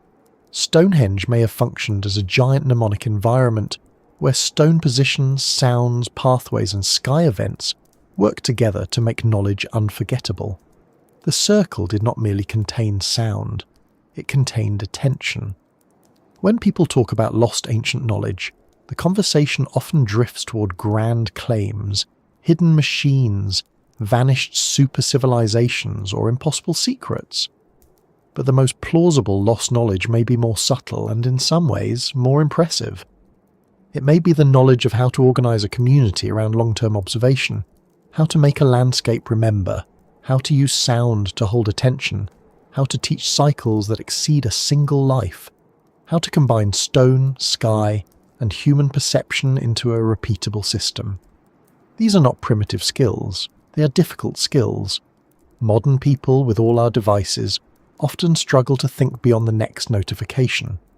The builders of Stonehenge may have been thinking in decades, seasons, generations, and returning moons. This does not mean every acoustic effect was intentional from the start. It also does not mean Stonehenge was unique in caring about sound. Other prehistoric sites, caves, and stone monuments show signs that ancient people paid attention to echoes and resonance. In some decorated caves, paintings appear in areas with strong acoustic effects, suggesting a relationship between image and sound. In many ancient structures, unusual acoustics seem to have mattered. Stonehenge belongs to a wider human habit of noticing that certain places speak differently. What makes Stonehenge special is the possible combination of acoustic behaviour with astronomical precision, imported resonant stones, and a carefully structured landscape. It may have been one of the most elaborate expressions of a much older sensory intelligence. As we imagine the circle listening back, we should keep the human scale in view. The builders were not abstract geniuses floating above ordinary life. They had bodies. They got tired. They needed food. They argued. They taught children. They mourned their dead. They watched weather ruin plans, as weather has always taken a quiet pleasure in doing. Their knowledge was not separate from life. It grew from life. The sound of Stonehenge would have mattered because people heard it with bodies that also felt cold, grief, awe, hunger, excitement, and belonging. Consciousness is not a laboratory specimen in such a place. It is the whole person standing inside the circle, hearing the group, and the stones and the wind at once. And perhaps that is the key to why the monument still unsettles us.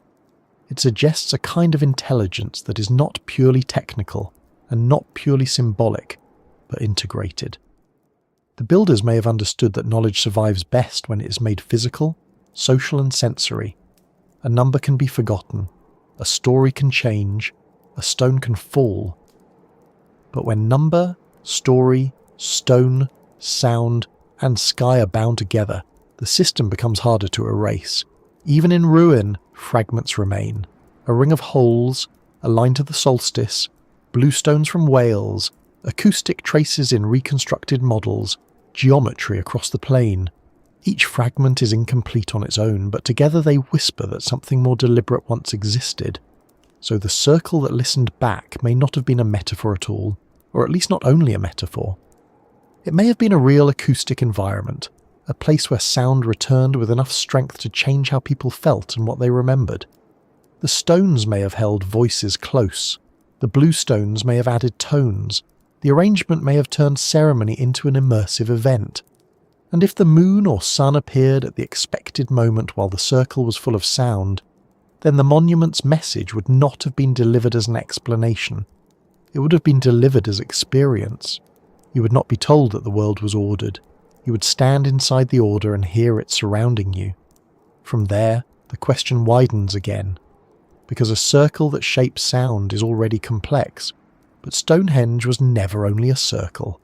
It stood within a wider landscape of banks, ditches, avenues, timber monuments, burial mounds, river routes, and horizon lines.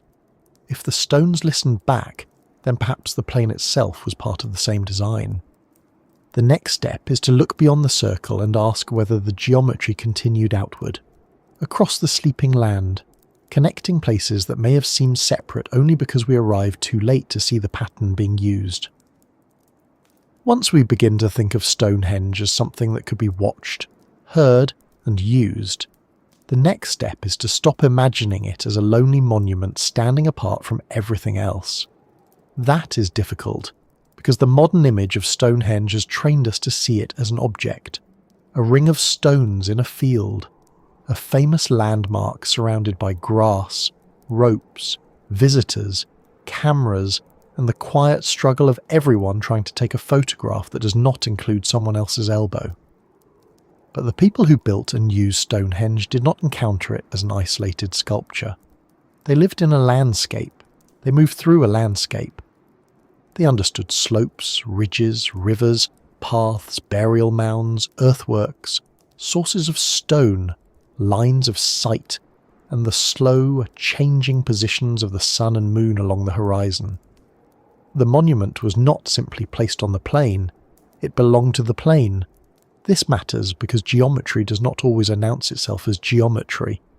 We tend to think of geometry as something drawn on paper, taught with diagrams, measured with rulers, and occasionally remembered with mild panic during school examinations.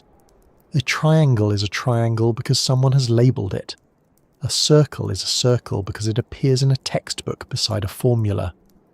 But long before geometry became a formal subject, people were using it. They were laying out houses, enclosures, paths, fields, tombs, and ceremonial spaces. They were making circles with rope. They were setting posts in straight lines. They were watching how shadows moved. They were dividing space into meaningful directions. They may not have described this with the language of angles and coordinates, but they understood relationships. And geometry, at its simplest, is the study of relationships in space. Stonehenge is full of relationships. The famous stone circle, the inner horseshoe, the avenue leading away from the monument, the surrounding ditch and bank, the position of the heel stone, the ring of Aubrey holes, and the alignments towards solstitial sunrise and sunset all suggest a mind at work beyond simple placement. Nothing about Stonehenge feels casual once you look closely. Even the parts that appear rough or ruined are tied to decisions. A stone stands here, not there. An opening faces this way, not another. A path runs toward a point on the horizon. A ring is divided into repeated positions. The monument creates axes, centres, thresholds, and frames. These are geometric ideas, even if they were made with chalk dust on hands rather than ink on parchment. The first geometry of Stonehenge is the circle. A circle is one of the most basic forms humans can make, but it is also one of the most powerful. It has no beginning or end. It creates an inside and an outside. It allows people to gather while facing a centre. It reflects cycles, return, repetition, and the visible shapes of the sun and moon. But building a large circle accurately on the ground is not as simple as drawing one with a compass. It requires a fixed centre, a consistent radius, and a method of marking points around the edge. A rope tied to a central stake can do the job, provided the ground is manageable and the people involved agree not to trip over it, which is always the hidden danger in early mathematics. The very act of making a circle in the landscape turns abstract order into physical space. It says, here is a boundary, here is a centre, here is a form that can be returned to again and again. At Stonehenge, the circle is not alone. There are circles within circles, arcs within arcs, and a horseshoe arrangement that opens toward the main solstitial axis. The monument combines roundness with direction. That is important. A pure circle suggests equal return in every direction, but Stonehenge is not equally open to all directions. It points, it frames, it favours certain horizon events. The summer solstice sunrise and winter solstice sunset are built into its orientation. This means the monument joins circular time with linear sight. The yearly cycle returns, but at key moments the eye is guided along a specific path. The circle holds the community, while the axis reaches outward to the sky. This may be one of the reasons Stonehenge feels so deliberate. It is not merely a circle and not merely a line, it is a combination of both. The circle gathers, the line directs, the stones enclose, the avenue extends, the centre holds the observer while the horizon provides the event. This is geometry as experience, not just design. A person standing within the monument does not need to know the word axis to feel that the space is aimed. They do not need to calculate an angle to recognise that a sunrise appears where the structure expects it. The geometry works through the body. Stand here, look there, wait. The sky completes the line. When modern analysts, including those using AI tools, examine Stonehenge and its surrounding landscape, they are not only looking for pretty shapes, they are looking for repeated relationships that are unlikely to be random. Do certain monuments align with horizon events? Do distances between sites follow meaningful ratios? Do pathways connect places in ways that reflect solar, lunar, or ceremonial movement? Do burial mounds cluster along particular lines of sight? Do older features appear to guide the placement of later ones? These questions are difficult because landscapes are full of coincidences. If you draw enough lines between enough points, some of them will look meaningful. This is a known danger. Give a determined person a map, a ruler, and a quiet afternoon, and they can usually discover that their local supermarket aligns perfectly with a Roman road, a church tower, and the place where they once dropped an ice cream in 1997. Not every line is a message. But the danger of overinterpretation does not mean all patterns are meaningless. The task is to distinguish accidental geometry from planned geometry. This is where careful analysis matters. A single alignment may be interesting. Repeated alignments connected to known astronomical events become more interesting. A pattern that fits the terrain, the chronology, and the known use of the site becomes stronger still. AI can help by testing large numbers of possible relationships and comparing them against random models. It can ask whether the observed layout is more ordered than chance would suggest. It can evaluate horizon profiles, ancient sky positions, and the placement of monuments across the plane. It can also help us see the wider system that human attention might miss because it is too large to hold in memory all at once. The surrounding world of Stonehenge is not empty. Nearby are earthworks, burial mounds, timber circles, avenues, pits, and settlement areas.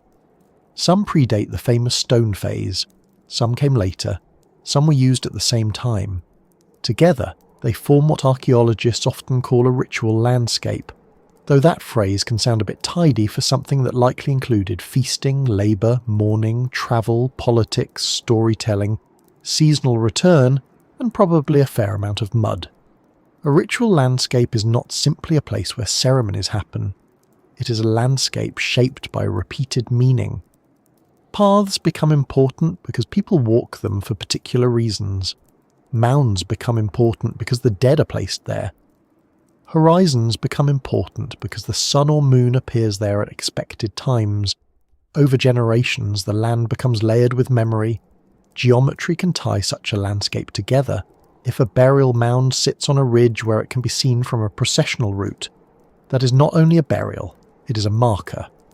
If an avenue follows a natural landform toward a solstitial alignment, it is not only a path, it is a guided experience.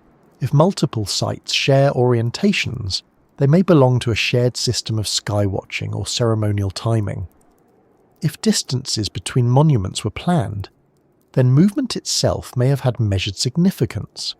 A person walking from one place to another would not simply be travelling, they would be crossing a designed sequence, moving through a pattern that connected land, time, and memory. The avenue at Stonehenge is one of the clearest examples of this. It links the stone circle with the river Avon, following a route that also relates to the solstitial axis. This suggests that approaching or leaving Stonehenge may have been part of a planned journey. The monument was not simply reached, it was approached in a particular way. The route may have carried people from water to stone, from one kind of space to another, from the everyday world into a ceremonial centre, or perhaps from places associated with the living toward places associated with the dead. The meaning is debated, but the geometry is not accidental in the simple sense. It organises movement. It makes the body travel along the same line that the sky marks at key moments. This is one of the quiet secrets of ancient planning. A line in the landscape is not just visual, it is physical. To align a monument with the sun is also to align the people who gather there. They stand, walk, turn and wait according to the structure. Their bodies become part of the geometry. A solstice sunrise is not simply observed, it is staged. The architecture tells people where to be and where to look. The land itself becomes an instrument for directing attention. This is very different from our modern habit of receiving information on small glowing rectangles while sitting in whatever position our spine will later regret. At Stonehenge, knowledge may have required posture, orientation and participation. The geometry may also have helped preserve information across generations. A pattern placed in the landscape can outlast individual memory. If a certain line connects a stone, a burial mound, and a horizon event, then the land itself becomes a teaching tool. An elder can guide a younger person along the line and show them where the sun appears. A ceremony can repeat the movement each year. A mound can mark the memory of those who came before. The geometry does not need to be explained abstractly. It is experienced. This is especially important in a society where knowledge was likely transmitted orally and physically, rather than through writing. The land becomes the diagram, and walking becomes a form of reading. Some of the more ambitious AI-assisted interpretations suggest that the wider Stonehenge landscape may contain planned geometric relationships extending beyond the central monument. distances, angles, and alignments among nearby sites may form a network rather than a scatter of separate features. This is where we need both curiosity and caution. The idea is exciting because it suggests an advanced spatial plan, perhaps one that encoded astronomical or cosmological knowledge over a large area. But it is also difficult because landscapes accumulate features over long periods. Not everything was built at once. Different generations may have reused older places for new reasons. A later mound may align with an earlier monument deliberately, or it may simply occupy a good visible position. A path may follow ritual logic, practical terrain, or both. Ancient planning is rarely as clean as a modern blueprint. Still, it would be a mistake to assume prehistoric people could not plan at landscape scale. Many ancient monuments around the world show large-scale coordination. Causeways, cursus monuments, long barrows, stone rows, and earthworks often extend across impressive distances. People without writing can still maintain routes and alignments through tradition. A line can be set by sight. A circle can be laid out by rope. A distant marker can be used again and again. The difficulty is not capability, it is interpretation. What did the geometry mean? Was it astronomical, social, sacred, territorial, ancestral? All of these together? Stonehenge keeps refusing simple answers, which is inconsiderate but very much on brand. One possibility is that geometry provided a way to bring order to a changing world. During the long period in which Stonehenge developed, communities in Britain were changing how they lived, gathered, buried their dead, exchanged materials, and related to the land. Monuments may have helped stabilise identity. A carefully measured space gives people a sense of continuity. It says the world has structure. The sun returns here, the moon reaches there, the ancestors lie along this ridge, the procession follows this path, the stones stand in this pattern. When life is uncertain, geometry can become reassurance. It is order made visible. That does not mean the geometry was cold or mathematical in the modern sense. It may have been deeply emotional. A straight line toward a winter sunset might have been a path of mourning. A circle might have been a gathering of the living around the dead. A repeated measure might have echoed a mythic number or an ancestral teaching. A triangle between sites might not have been called a triangle at all, but understood as a relationship among places with stories attached. When modern analysis identifies angles and distances, it may be detecting the skeleton of a much richer cultural body. The numbers are not the whole meaning, they are the bones left behind. The role of the horizon is especially important. On Salisbury Plain, the horizon is not a blank edge. It has contours. The sun and moon do not rise against a featureless mathematical line, but against particular dips, ridges, and distant forms. Ancient observers would have known these points intimately. A slight notch in the horizon could become a marker. A rise of land could frame an event. A burial mound on a ridge could change the meaning of a moonrise. When AI models reconstruct ancient skies, they must also account for the local horizon, because astronomy at ground level is always tied to landscape. The sky may be universal, but the place where you watch it is not. Stonehenge's geometry is therefore not just celestial, it is local. It belongs to the particular shape of the plane. This local quality may explain why the monument could not simply be built anywhere. If Stonehenge was a system, it depended on its setting. The stones, holes, and avenues worked with horizon points and nearby features. Move the monument a few miles and the alignments change. The same design in a different place would not produce the same events. That makes Stonehenge more like an observatory than a statue, but even that word is incomplete. A modern observatory separates the observer from the instrument. At Stonehenge, the observer may have been inside the instrument. The body stood within the geometry while the sky moved through it.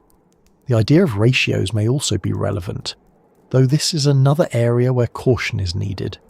Humans are excellent at finding ratios, sometimes too excellent.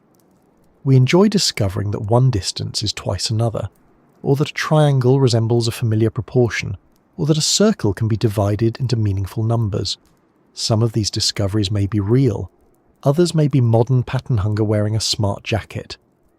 But even without grand claims, Stonehenge's builders clearly understood repeated measurement. The circle had to be laid out, the stones had to fit, the lintels had to form a ring, the holes had to be placed in a sequence. This required a practical metrology, a way of making consistent measurements. Whether that involved standard units, body-based measures, rope lengths, pacing, or inherited construction rules, it shows that the builders had methods for transferring geometry from idea to ground. The transfer from idea to ground is no small thing. It is one thing to imagine a circle. It is another to mark it accurately across uneven terrain. It is one thing to intend an alignment. It is another to maintain it while digging, shaping, transporting, and raising stones that can kill a person if handled badly. Precision in such a context is not a luxury. It is survival. A stone set at the wrong angle may fall. A lintel shaped poorly may not fit. A ring laid out carelessly may not close. The physical demands of Stonehenge required a marriage of geometry and craft. The builders were not merely dreamers of sacred patterns, they were practical engineers of heavy reality. This is where the old image of primitive builders collapses again. Geometry at Stonehenge was not decoration. It was structural, astronomical, acoustic, and social. The shape of the monument affected stability. The orientation affected sky events. The arrangement affected sound. The boundaries affected access. The wider layout affected movement. A mistake in one part could weaken the whole experience. The builders had to know not only how to place stones, but how placement changed meaning. That is sophisticated spatial thinking. If AI analysis is finding larger geometric networks around Stonehenge, then it may be detecting the remains of a planning tradition that treated land as a medium of knowledge. We should not imagine a single architect standing on a hill with a master plan under one arm and a deeply stressed assistant holding the measuring rope. The process may have been collective and cumulative. Older monuments created reference points. Later builders responded to them. Roots developed. New structures aligned with old ones. Over centuries, the landscape became increasingly organised. This kind of planning can happen without a written blueprint, through shared tradition and repeated return. A village path can preserve ancient movement long after its original reason is forgotten. A sacred site can anchor new construction for generations. Geometry can grow.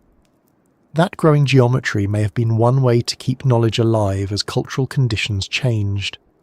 If traditions were under pressure, if communities were merging, moving, or losing older forms of memory, placing knowledge into the landscape would make sense. A story can die with a storyteller, a wooden post can rot. But a ditch, a bank, a mound, and a stone can last. They may not preserve the full explanation, but they preserve enough to guide future practice.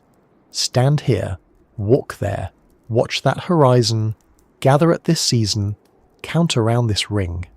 The landscape becomes a survival strategy for memory. This returns us to the idea of Stonehenge as a possible final transmission, though that phrase should be understood carefully. It does not have to mean a sudden collapse or a dramatic lost civilization vanishing overnight while someone sadly switches off the last ceremonial lamp.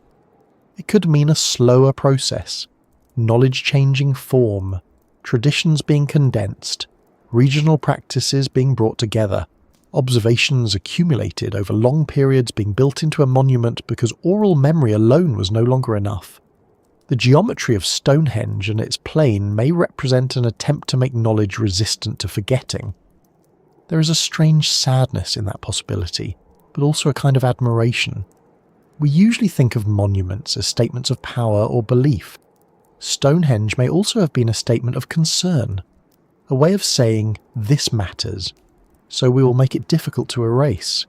The moon's long cycle will be held in holes, the sun's return will be held in stone, the voices will be held in the circle, the paths will be held in the land, the dead will be held in mounds, the distant Welsh stones will be held in the centre. Knowledge that might otherwise scatter is gathered into form, and yet the form did not preserve everything. That is the haunting part. The geometry remains, but the instructions are missing. We can measure the lines, but not always hear the words once spoken along them. We can identify alignments, but not always know the stories attached to them. We can model the sound, but not the songs. We can see the circle, but not the full sequence of movement that made it meaningful. The monument is like a machine whose parts survive after the operating manual is burned. We can turn pieces in our hands and infer function. We can test, simulate, compare, and argue. But the original users knew something we do not. They knew how to activate it. This is why Stonehenge still feels unfinished in our minds. It is not unfinished because the builders failed. It is unfinished because we are late. We arrived after the performances ended, after the markers disappeared, after the chants faded, after the last person who knew the whole pattern was gone. The stones remain like large, patient clues. The plane holds earthworks like faint lines in old skin. The geometry is still there, but it no longer speaks in the language of daily practice. Artificial intelligence can help us trace the pattern, but it cannot restore the world that made the pattern obvious. Still, tracing the pattern matters.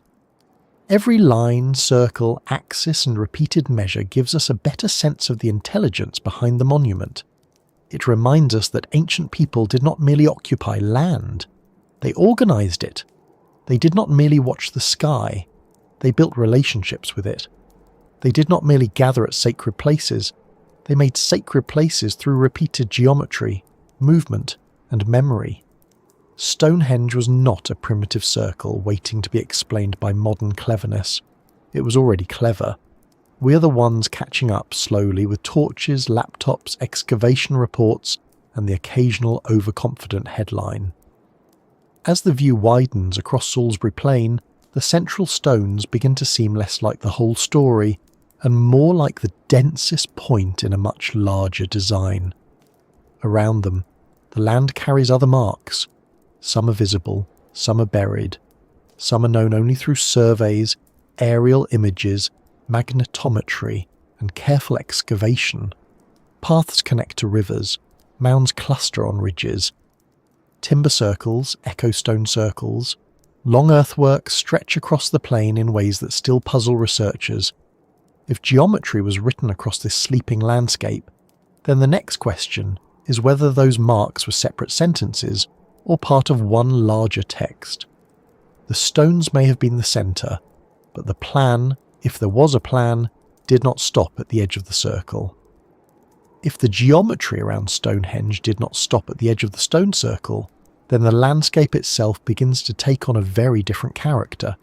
It stops being a background and becomes part of the structure. The fields, ridges, banks, ditches, river bends, burial mounds and old paths begin to look less like scattered remnants and more like pieces of a large and patient design. Not a design in the modern sense, with a clean plan drawn on a table and everyone politely agreeing to follow it, which is rare enough even today when people have emails, meetings and far too many shared documents. But a design built over generations through repeated use, remembered roots, inherited meanings, and the careful placing of monuments in relation to one another. A plan, perhaps, not made all at once, but grown carefully enough that the whole plain began to behave like one connected ceremonial machine. This is one of the most difficult things for modern eyes to grasp. We are used to buildings having edges. A house ends at its walls, a church ends at its doors, a museum ends somewhere near the gift shop, usually after you have been gently persuaded to buy a pencil with a fossil on it. But ancient sacred landscapes often did not work that way. The important place could include the approach, the horizon, the water source, the burial ridge, the path taken by processions, the view from one mound to another, and the place where the sun or moon appeared on a certain day. Meaning was not contained only inside a structure. It was distributed through movement. You did not simply arrive at the sacred place, you travelled through it before you knew you had arrived. Stonehenge sits within one of the richest prehistoric landscapes in Europe. It is easy to forget this because the stones are so famous that they pull attention toward themselves like a celebrity at a very ancient dinner party. But around them are other monuments, some older, some younger, some visible as earthworks, others hidden beneath the grass until revealed by excavation, aerial photography, geophysical survey, or the kind of patient fieldwork that makes one appreciate both archaeology and waterproof boots. There is the avenue, linking Stonehenge toward the River Avon. There is the Great Cursus, a long earthwork that predates the stone circle and stretches across the plain in a way that still feels almost stubbornly enigmatic. There are numerous round barrows, many placed on ridges where they can be seen from a distance. There is Durrington Walls, with evidence of settlement and feasting. There is Woodhenge, timber circles, pits, post holes, and alignments that suggest the whole area was alive with activity long before and long after the stones reached their most familiar form. When these features are studied one by one, each has its own mystery. But when they are placed together, the landscape begins to look arranged. Not necessarily symmetrical in a simple way, and not necessarily governed by one master idea, but structured by repeated relationships. Paths lead from one kind of place to another. Timber and stone seem to speak different symbolic languages. Water links sites through movement and perhaps through ideas of life, death, or transition. Barrows mark the dead in positions that may have made them visible to the living during journeys across the plain. The avenue directs movement along an axis already important to the monument's solar alignment. The cursus draws a long, formal line across the landscape as if someone, or some tradition, needed to mark distance itself. This is where the idea of a planned network becomes so compelling. If the central circle was a place where sky, stone, sound, and memory came together, then the surrounding sites may have extended that system across the land. The plain may have been arranged so that people move through stages of meaning before entering the circle. A procession might begin near water, pass ancestral mounds, follow a carefully oriented route, and arrive at Stonehenge at a time when the sun or moon was expected. The journey itself would prepare the mind. By the time people reached the stones, they would already have been shaped by distance, direction, memory, and anticipation. Stonehenge would not listen at the stones. It would begin in the walking. There is something very human about that. Important experiences often begin before the central event. A wedding begins before the vows, with the journey, the clothes, the gathering, the waiting. A funeral begins before the service, with the slow movement toward the place of farewell. A festival begins before the music starts, as people travel, meet, prepare, and enter a shared mood. The approach matters because it changes the body and the mind. Ancient builders understood this. A sacred route is not just a path. It is a device for changing attention. Each step removes people from ordinary time and brings them closer to ceremonial time. On Salisbury Plain, the geometry of movement may have been as important as the geometry of stones. Artificial intelligence can be useful in studying this because landscapes contain more relationships than any one person can easily hold in mind. A human researcher might notice a strong line between Stonehenge and a solstice point, or between a barrow and a ridge. But a computer can compare many sites, many possible alignments, many horizon points, many distances, and many chronological layers. It can test whether certain orientations occur more often than expected. It can suggest clusters, networks, and repeated spatial habits. It can separate some patterns from noise, though not perfectly, because landscapes are untidy, and human beings are very good at making both meaningful plans and accidental messes. The trick is not to let AI invent certainty, but to let it widen the question. In some versions of the new interpretation, AI analysis supposedly highlights a level of planning across the Stonehenge landscape that is hard to explain as chance. Sites appear to relate not only to the central stones but to each other. Lines, angles, and distances seem to repeat. Certain features may form geometric frameworks that connect earthworks, burial places, routes, and horizon events. If even part of this is valid, then the landscape was not simply occupied, it was composed. The monument was not a single instrument, but the most visible part of a larger orchestra. The circle gave one set of tones, the holes gave one counting system, the stones framed the sky, the land supplied the routes, the markers, and the extended pattern. This does not mean every mound and ditch was placed according to a secret code. That would be too neat, and the past is rarely so cooperative. Some features were built for practical reasons, some were reused because older places already had meaning. Some alignments may be coincidental. Some patterns may appear because later people chose prominent locations already shaped by earlier activity. We must always leave room for mess, because human beings are involved, and human beings have never been famous for keeping plans simple. But planning does not require perfect control. A city can have a clear structure and still grow irregularly. A sacred landscape can have a guiding logic and still include variation. The question is whether the repeated choices point toward an underlying system, and in the case of Stonehenge, they very often seem to whisper that they might. The River Avon is one of the strongest clues that movement and landscape were connected. Water has always carried meaning. It is practical, of course. People and animals need it. But in ceremonial landscapes, rivers often mark transitions. They move between places. They reflect the sky. They carry things away. They can divide worlds or connect them. The avenue's relationship with the river suggests that water may have been part of the journey to or from Stonehenge. Some interpretations propose a connection between Durrington Walls, Woodhenge, the river, and Stonehenge, possibly involving processions that linked places associated with the living and the dead. Whether every detail of that idea is correct, it captures something important. The landscape was not static. People moved through it in meaningful ways, and the river may have been one of the main threads.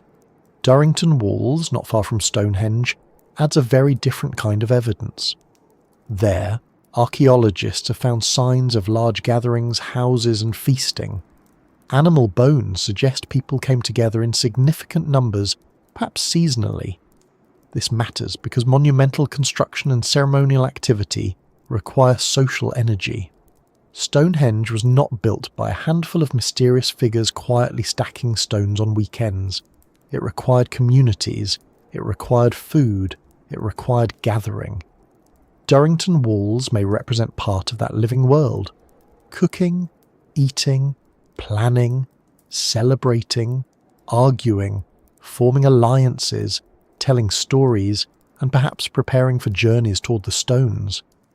If Stonehenge was a place of the dead, ancestors, or celestial order, Durrington may have been part of the world of the living. A landscape system could hold both. Woodhenge and other timber settings add another layer. Wood and stone may have carried different meanings. Wood lives, grows, decays, and returns to the earth quickly. Stone endures, resists, and remains. Some researchers have suggested that timber monuments may have been associated with the living, while stone monuments were associated more with the dead or the ancestors. We cannot know this with certainty, but the contrast is suggestive. If people move between timber and stone spaces, they may have been moving symbolically between life and death, change and permanence, temporary gathering and enduring memory. The landscape would then become a map of existence itself, not in a vague poetic way, but in a practical ceremonial sequence marked by material, route, and orientation. The Cursus is perhaps the strangest of the nearby features because it is enormous and not easily explained. Long, narrow, bounded by banks and ditches, it predates the main stone monument and stretches across the landscape in a way that does not seem designed for ordinary settlement or defence. Its purpose remains debated. It may have been processional, symbolic, territorial, ceremonial, or connected to earlier cosmological ideas, but its presence tells us something crucial. The Stonehenge landscape was already important before Stonehenge became the monument we know. Later builders were not starting from a blank page. They were adding to an already marked world. This means the plan, if there was one, may have been cumulative. The landscape had memory before the stones. Stonehenge inherited that memory and reorganised it. That inheritance may be the key to understanding why the wider landscape looks planned. It may not be the result of one sudden design, but of a long tradition of responding to older marks. A new monument is placed in relation to an old earthwork. A burial mound is positioned to be seen from a ceremonial route. A path follows a line already associated with the sun.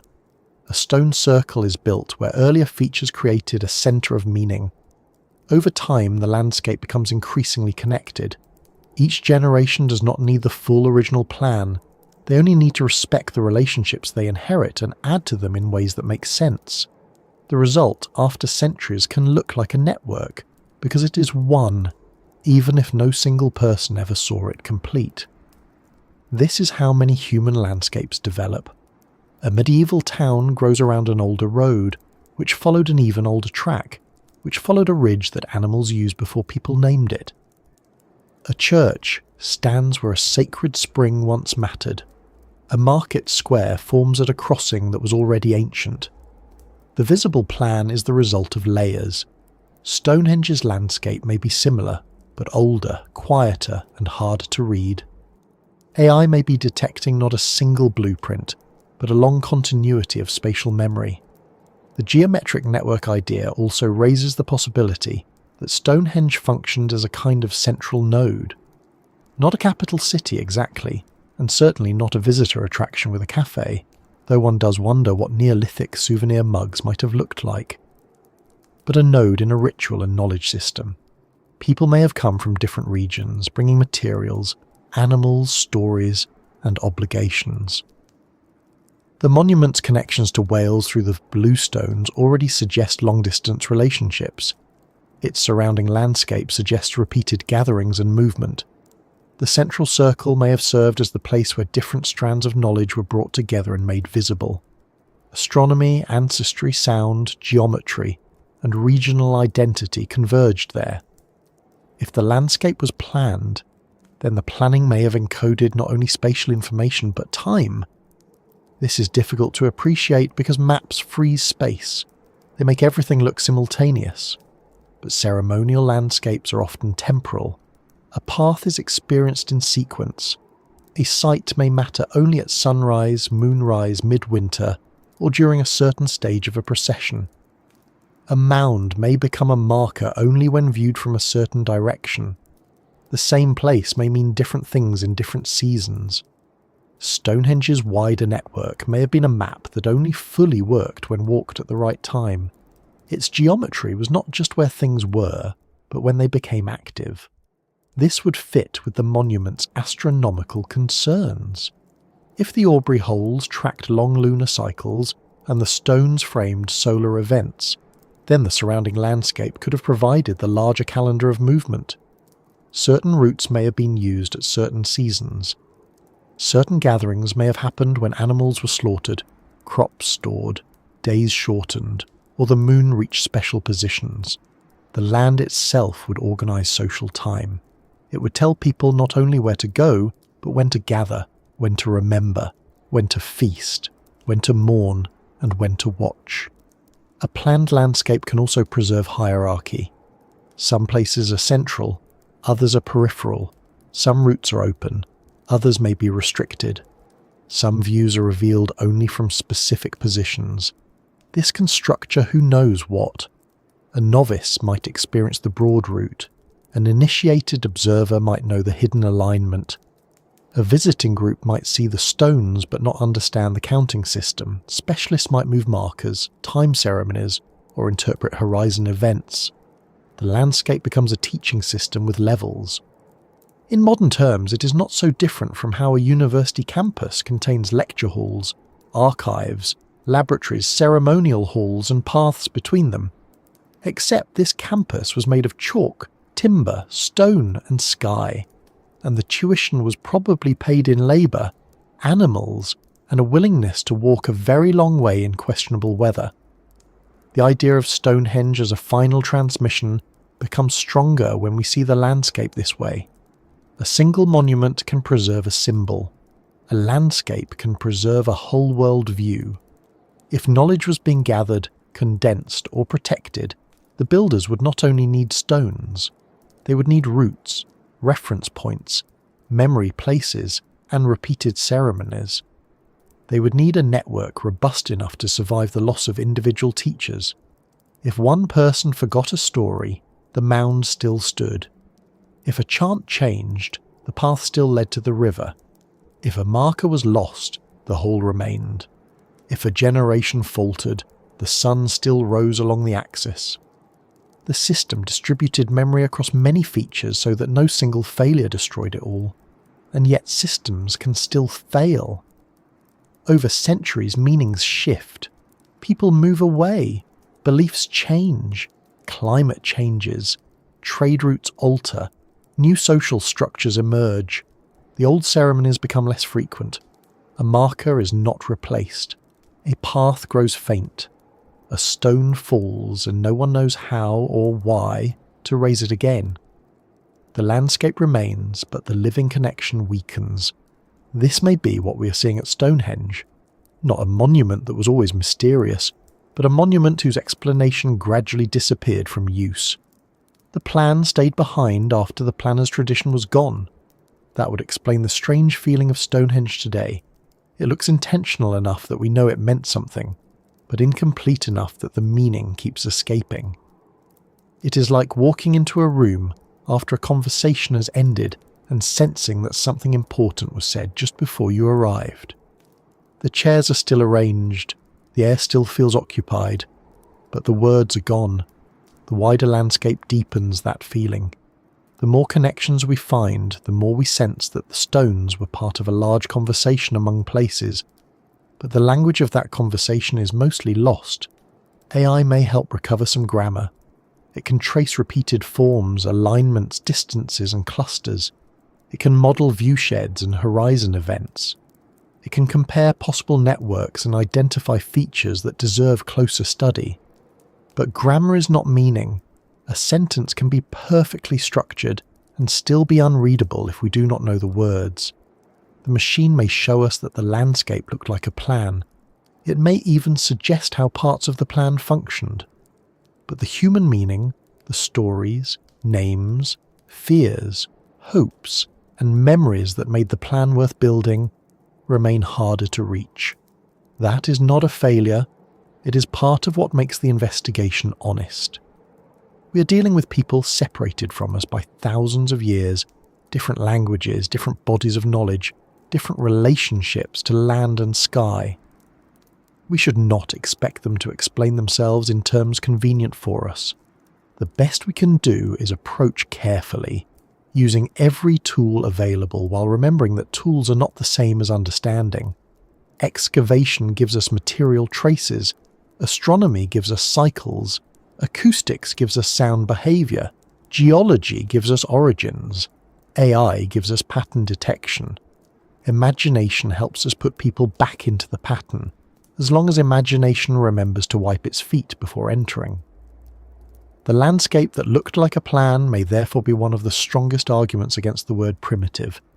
Primitive people do not build multi-site ceremonial networks across generations by accident. They do not move stones from distant mountains, align monuments to sky events, create acoustic spaces, and organize burial landscapes without deep systems of meaning. The people of Stonehenge were not simple because their tools were simple. They were working with a different kind of complexity. Their knowledge was ecological, astronomical, social, sensory, and spatial.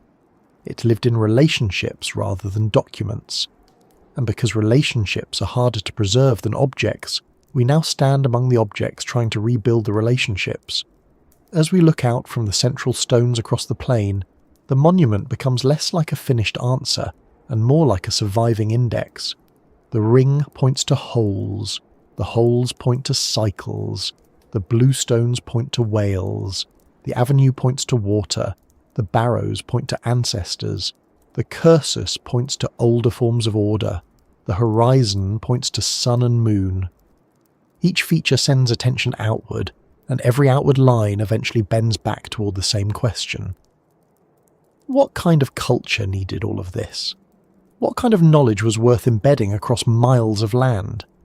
The answer may not be that Stonehenge was built by a lost advanced civilization in the way popular imagination often means it, with vanished machines, secret power sources, and someone dramatically misplacing the instruction manual. The more plausible and perhaps more profound answer is that it was built by an advanced tradition of observation and memory, a tradition that did not separate science from ceremony or landscape from knowledge. It may have been advanced because it was integrated. It knew how to make the world itself carry information. It knew how to bind people to cycles longer than individual lives. It knew how to turn distance into teaching and movement into meaning. And if that tradition was fading, then the Stonehenge landscape may have been its archive. Not an archive of paper, but an archive of experience. To read it, you had to walk. To verify it, you had to wait. To remember it, you had to gather.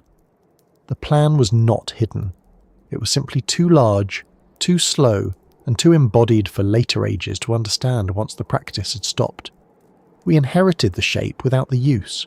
This is why the landscape still matters so much. The stones alone are impressive, but the stones alone can mislead. They tempt us to search for one purpose inside one circle. The plain tells us to think bigger. It tells us Stonehenge was part of a network of places, times, movements and memories. It tells us the monument may have been the centre of a system that spread outward like ripples from a struck stone. And if those ripples once connected the living, the dead, the moon, the sun, the river, the hills of Wales, and the sound inside the circle, then Stonehenge was not simply a monument on Salisbury Plain. It was Salisbury Plain reorganised around a monument. From there, the mystery becomes less about how ancient people could have built such a place, and more about what happened to the knowledge that made it meaningful. A system spread across land can survive physically while dying culturally.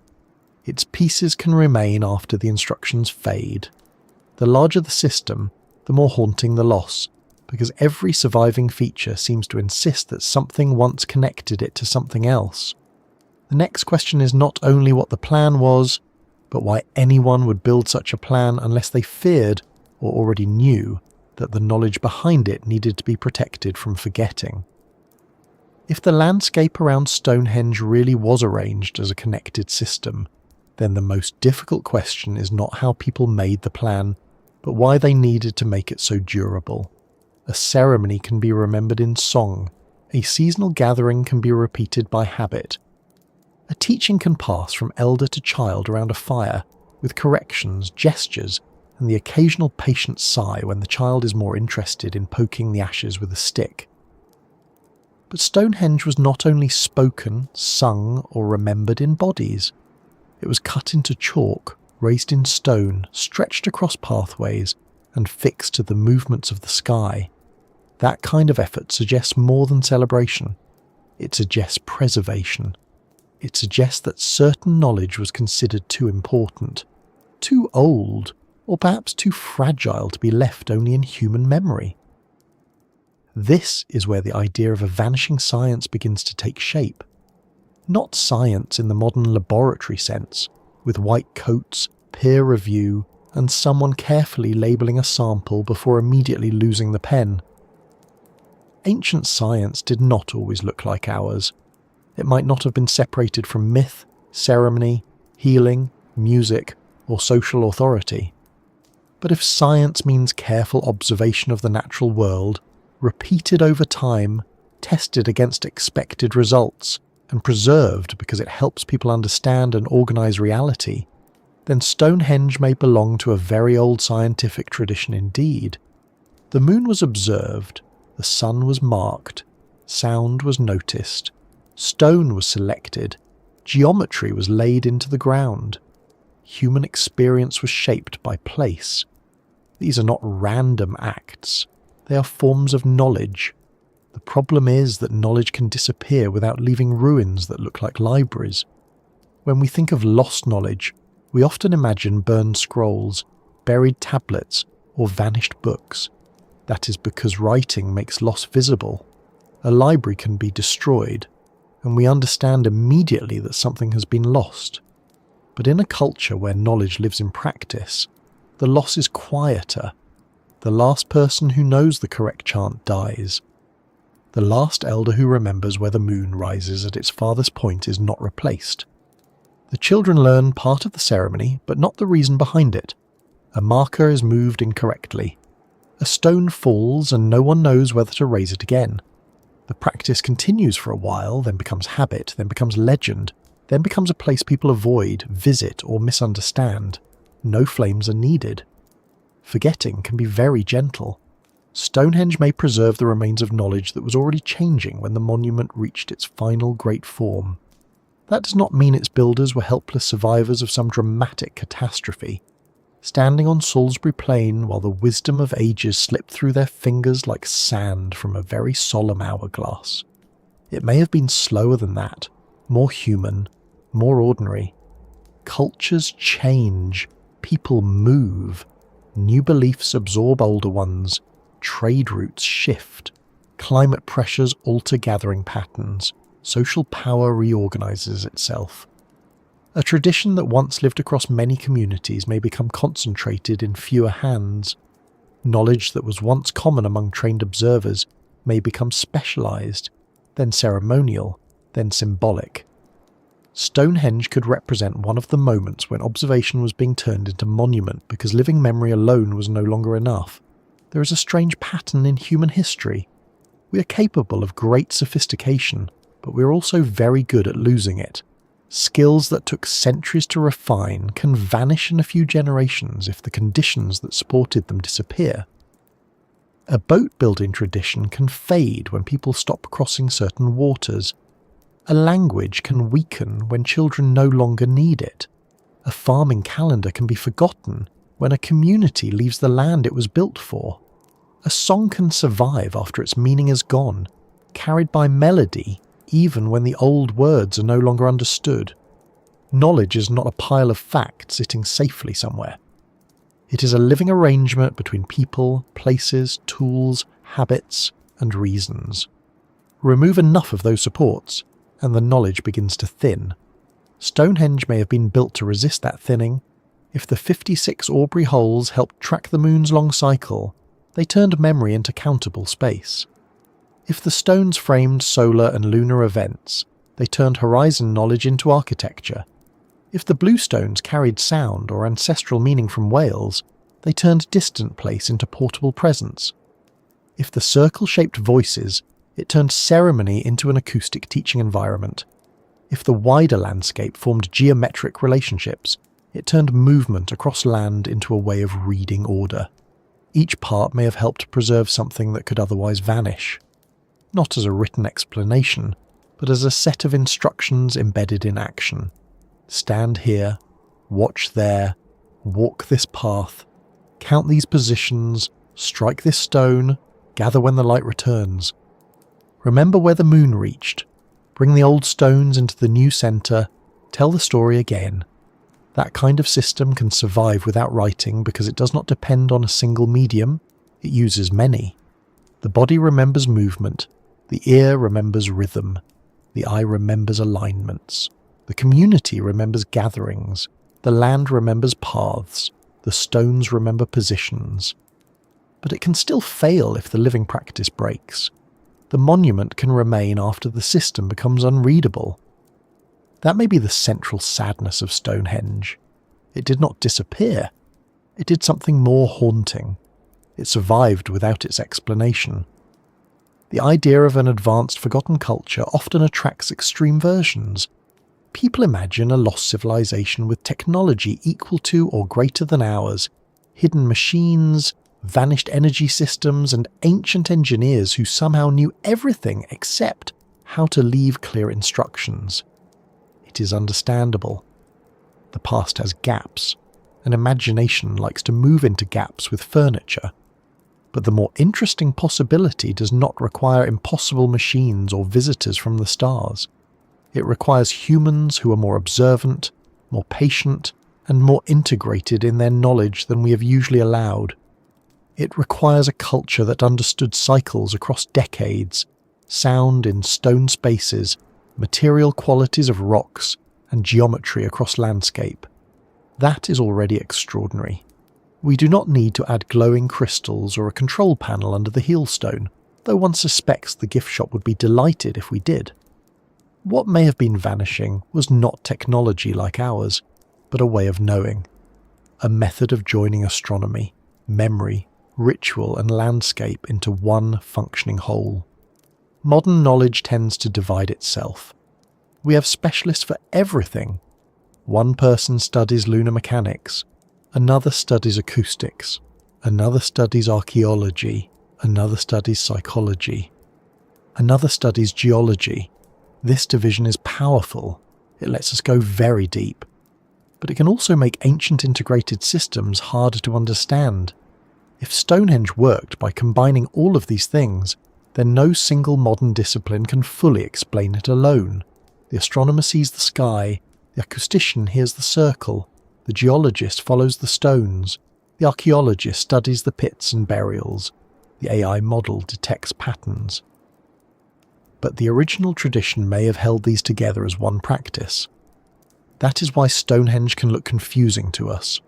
We keep asking whether it was a temple, a calendar, an observatory, a healing centre, an acoustic chamber, a burial ground, or a social gathering place. But perhaps that is like asking whether a human body is a skeleton, a nervous system, a bloodstream, or a memory. It is all of them because the parts only make sense together. Stonehenge may have been a body of knowledge. The stones were bones, the paths were circulation, the sounds were breath, the sky was timing, the people were the living mind of the system. Once the people who knew how to use it were gone, the body remained, but the mind no longer spoke through it. If the monument was a last memory, then we might expect it to contain older pieces gathered into one place. And that is exactly what some interpretations suggest. The blue stones may have come from a distant landscape with its own sacred or acoustic tradition. The Aubrey holes may preserve an earlier phase of observation. The Sarsen circle may represent a later monumental act of consolidation. The avenue may tie the stones to river movement. The nearby timber structures may hold another part of the ceremonial world. The barrows may connect the living landscape to the ancestors. Stonehenge may not have been one invention, but an assembly. A gathering of inherited fragments organised into a durable system. That would make it less like a single building and more like a rescue effort. Not necessarily a desperate one, but a deliberate one. Imagine a society realising, perhaps gradually, that knowledge once spread across many places and people is becoming harder to maintain. The elders remember different parts. Some traditions belong to Wales, some to the plain, some to older earthworks, some to the dead, some to sky watchers. The solution is not to write a book, because writing is not part of the system. The solution is to build a place where the knowledge can be performed together. Bring the stones, mark the holes, align the axis, shape the circle, connect the river, place the dead, repeat the ceremonies, make the knowledge too large to forget easily. Of course, too large does not mean impossible to forget. Stonehenge proves that.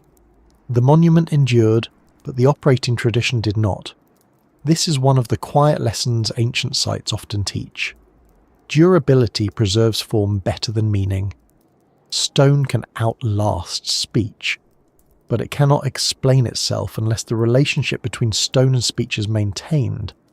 A modern person can stand at Stonehenge and see the solstice alignment because the sky still moves and the stones still frame it. But more subtle knowledge, like the rules of a marker system or the meaning of a specific sound, can vanish completely. The physical trace remains but becomes ambiguous. A pit can be a grave, a marker, a post hole, a counting place, or all of those. A ringing stone can be an instrument, a sacred object, a building material, or a coincidence. Without the practice, we are left with possibilities. That is where artificial intelligence feels almost like an unexpected visitor to an ancient problem. It does not bring memory back, but it can notice structure in the remains. It can compare patterns without getting tired. It can test whether alignments repeat more than chance. It can model sound in a reconstructed circle. It can look at 56 holes and ask what cycles they might represent. It can map relationships across the plane. In a way, AI is being used to search for the lost grammar of a non-written system. It cannot translate the language fully, but it can point to recurring shapes in the sentence. It can say, this pattern appears again. This distance may matter. This acoustic effect is not random. This number fits a cycle. For a monument that may have preserved knowledge in relationships, a tool that detects relationships is especially useful.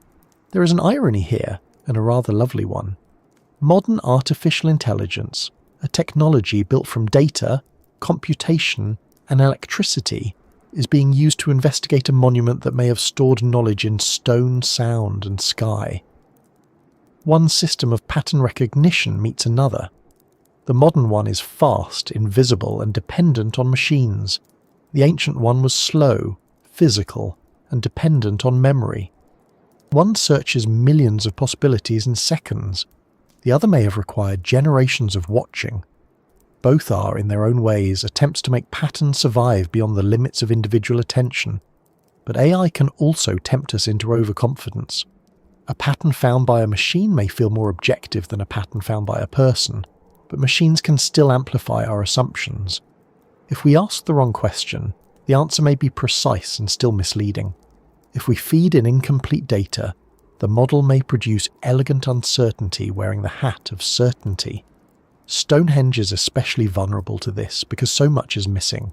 Stones have fallen or vanished. The landscape has changed. Horizon visibility may have shifted. Later activity has disturbed earlier traces. Some features were used in more than one way. AI can help, but it cannot remove the fog entirely.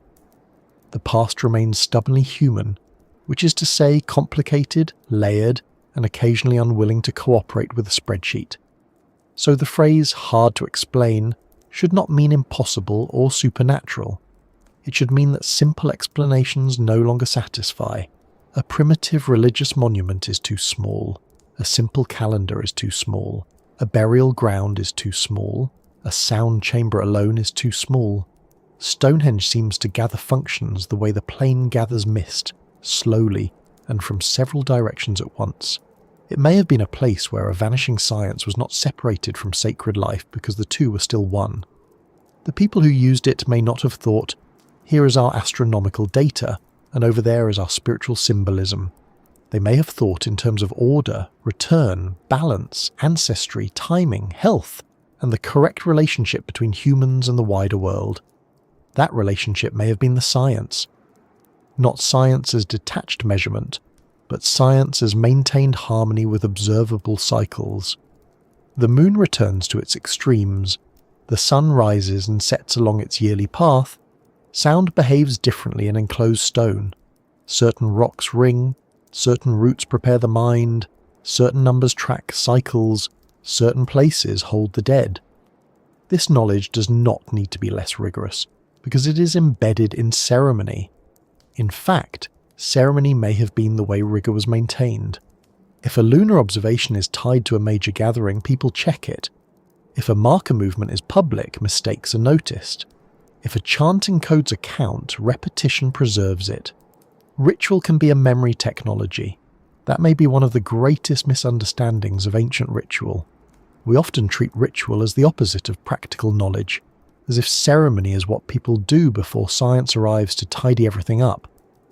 But ritual can preserve practical knowledge with great strength. It can carry calendars, farming rules, navigation, law, genealogy, ecological warnings, and social obligations. A ritual repeated at the right season can ensure that a community acts at the right time. A myth tied to a landscape can preserve knowledge of dangerous places. A song can map territory.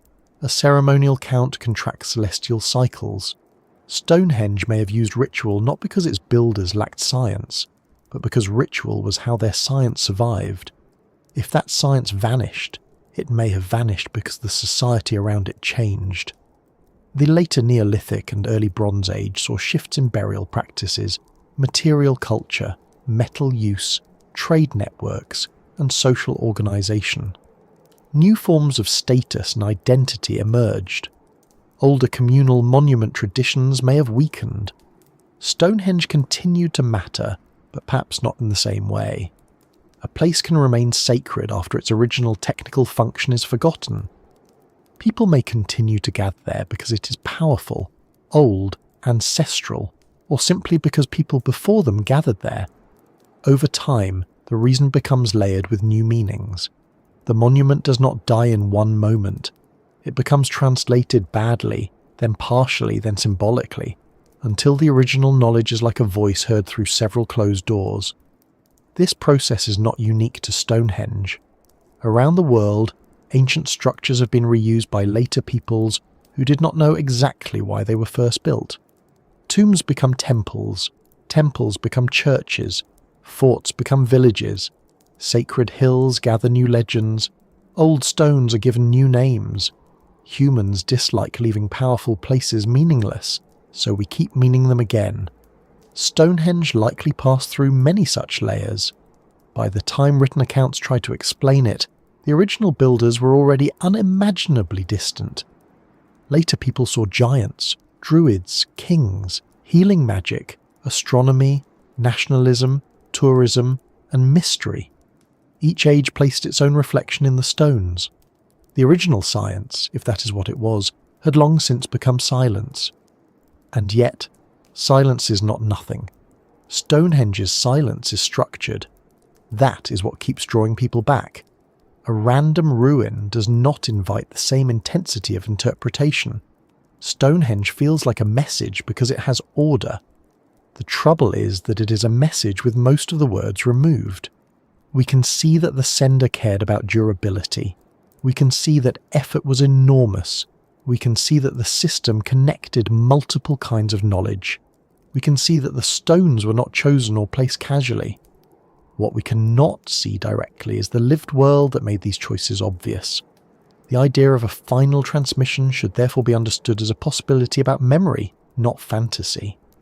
Stonehenge may have been an attempt to transmit knowledge into the future using the most durable media available: stone, earth, landscape, and sky. The builders may not have imagined us, with our satellites and algorithms puzzling over their work thousands of years later. They may have built for their descendants, for communities they expected to continue the rites, for children who would become watchers in turn. But if the chain broke, the transmission travelled farther than intended. It reached strangers. It reached us. We received the form without the training. That makes our relationship with Stonehenge slightly awkward, in the way inheriting a complicated machine from a relative might be awkward when all the labels have worn off and one button appears to hum. We admire it. We study it.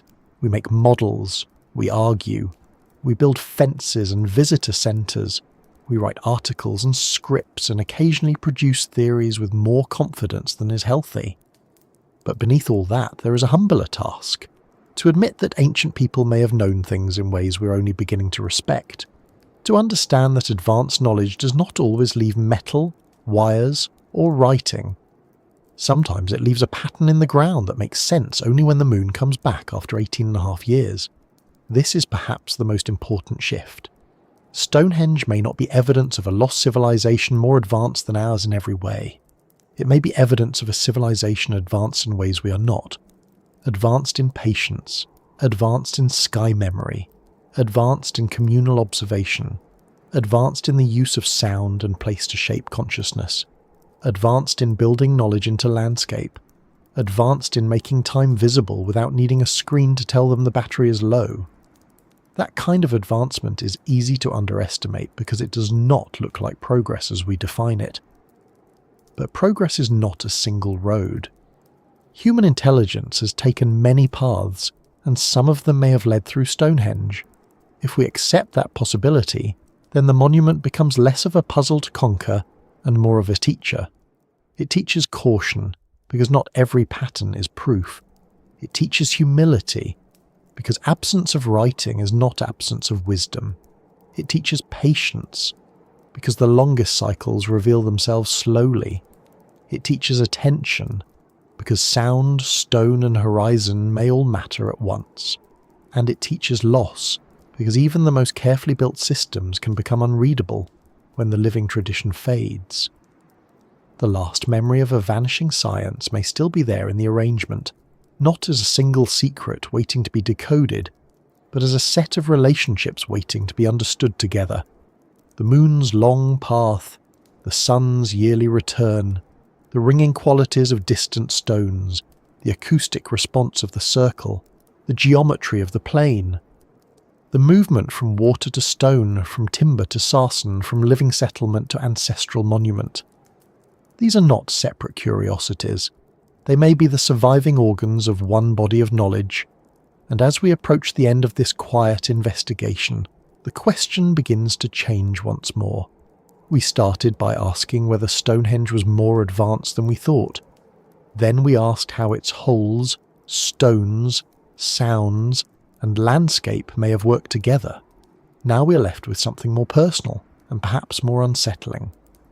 What was it trying to tell the people who came after? Not in words, because words did not survive, but in form, in durability, in alignment, in repetition, in the stubborn decision to place knowledge where weather, time and forgetfulness would have to work very hard to erase it. If Stonehenge was a transmission, then we are still standing inside its signal, trying to understand what part of the message was meant for us, and what part was meant for a future that never arrived.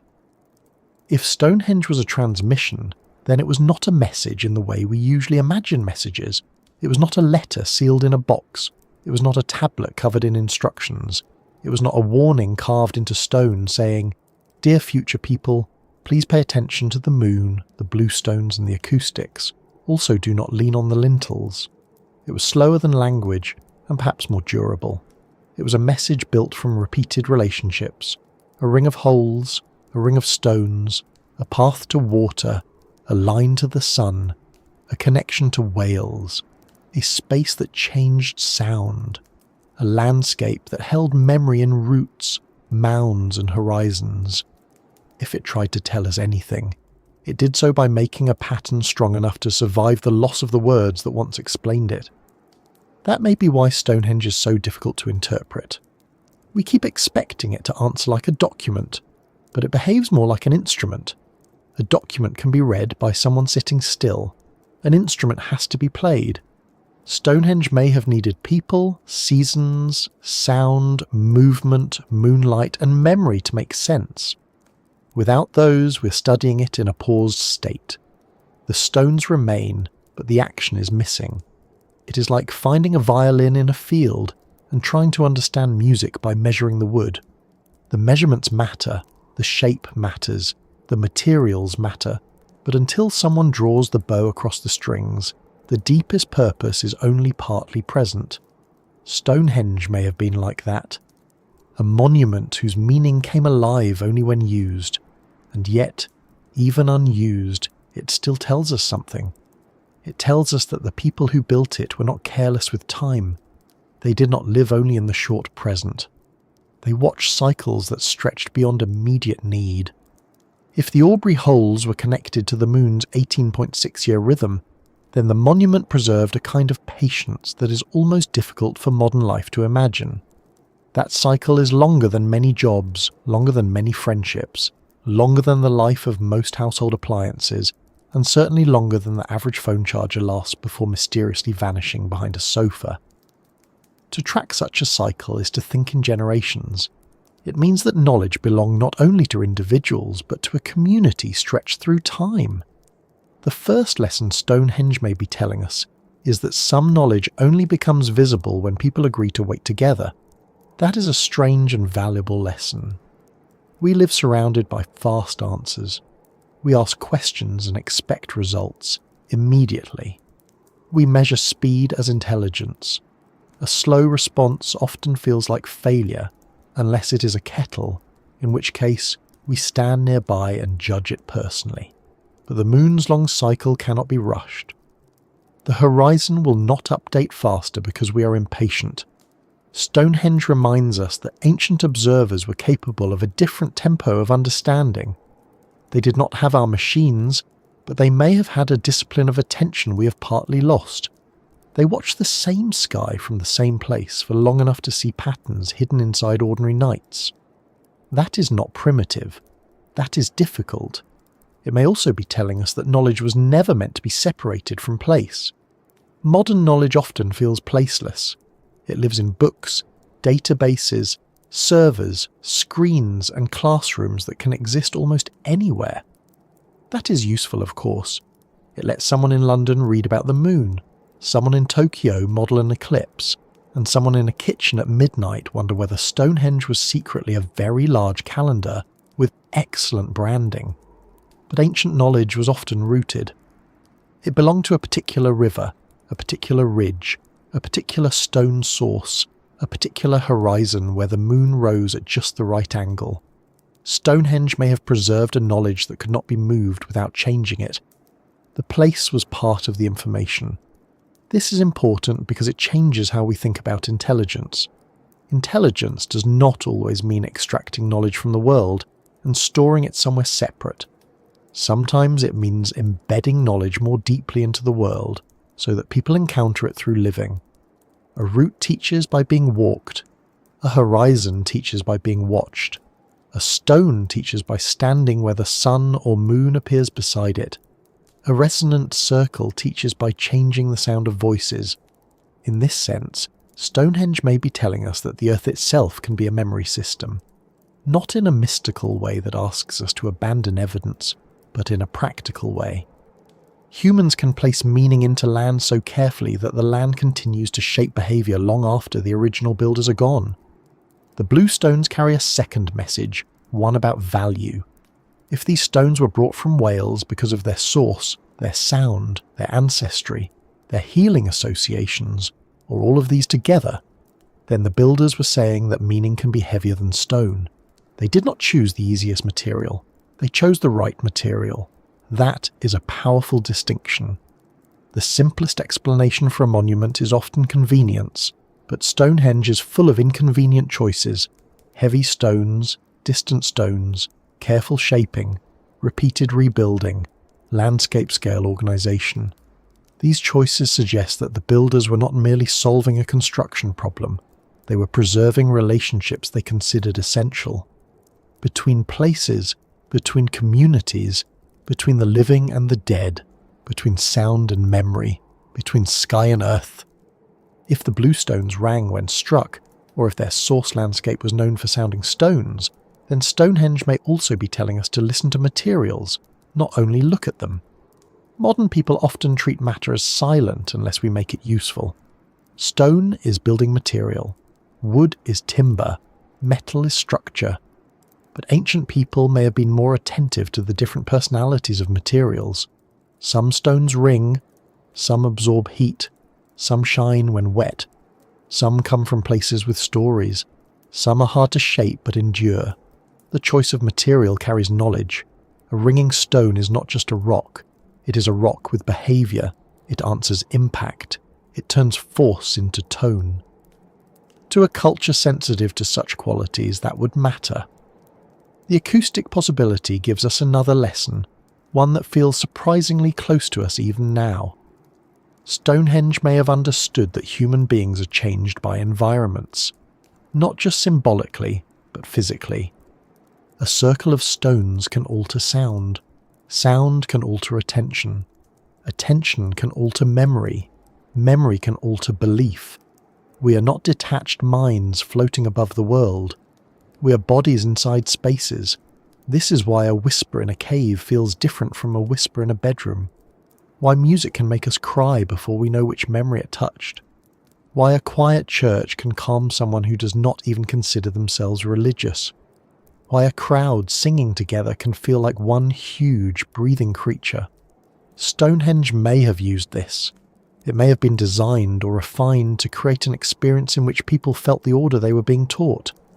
That may be one of its most important messages. Knowledge is stronger when it is experienced.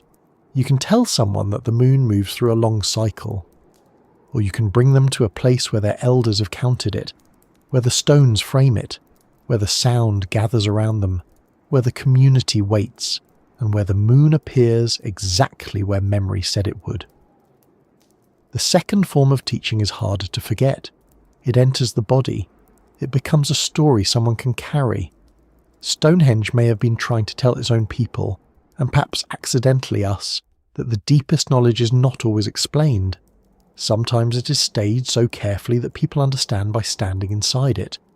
The wider landscape adds another message. Stonehenge may be telling us that no great structure stands alone. Behind the central circle were roots, settlements, earthworks, mounds, timber monuments, rivers, stone sources, and social networks. We often focus on the most dramatic surviving object because drama is easy to photograph, but the true system may have been spread across the plain. The central stones were the part that endured best, not necessarily the part that meant everything by itself. This is a useful warning in archaeology, and perhaps in life generally.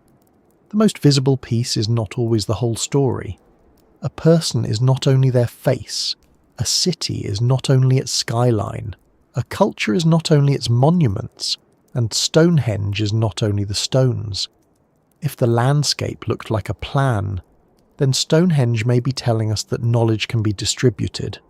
The Aubrey holes held one kind of pattern, the avenue held another, the river held movement, the barrows held ancestry, the cursus held older order, the Welsh stones held distant connection, the central circle held sight and sound.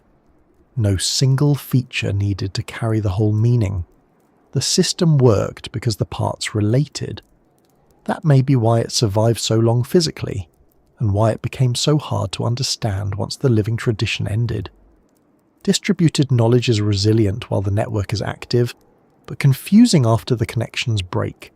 We inherit the nodes and try to redraw the links. This is where the idea of a lost or vanishing science becomes less like fantasy and more like a sober possibility. The science may not have vanished because it was destroyed in one dramatic event. It may have vanished because the network of practice weakened. Fewer people gathered. Fewer observations were repeated. New beliefs changed old rites. Specialists died without successors. The meanings of roots and stones shifted. Eventually the system became monument rather than method. Stonehenge may have been trying to preserve knowledge, but preservation depends on more than durability. It depends on continuity. Stone can wait for thousands of years, but it cannot teach by itself unless someone still knows how to ask the right questions. And perhaps that is the message meant most directly for us. The stones do not give up their meaning to curiosity alone. They require humility. They ask us to stop assuming that people without writing were people without advanced thought. They ask us to notice that a society can be technically simple in tools and deeply sophisticated in observation. They ask us to consider that the past may contain systems of knowledge we have not surpassed so much as abandoned. We have more data than the builders of Stonehenge could have imagined.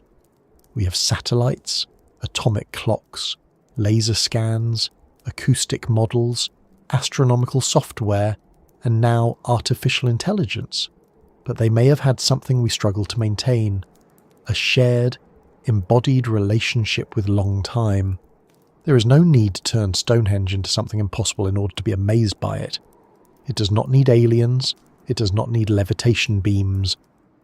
It does not need a secret power source humming beneath Salisbury Plain, though the sheep would certainly have noticed by now and formed strong opinions.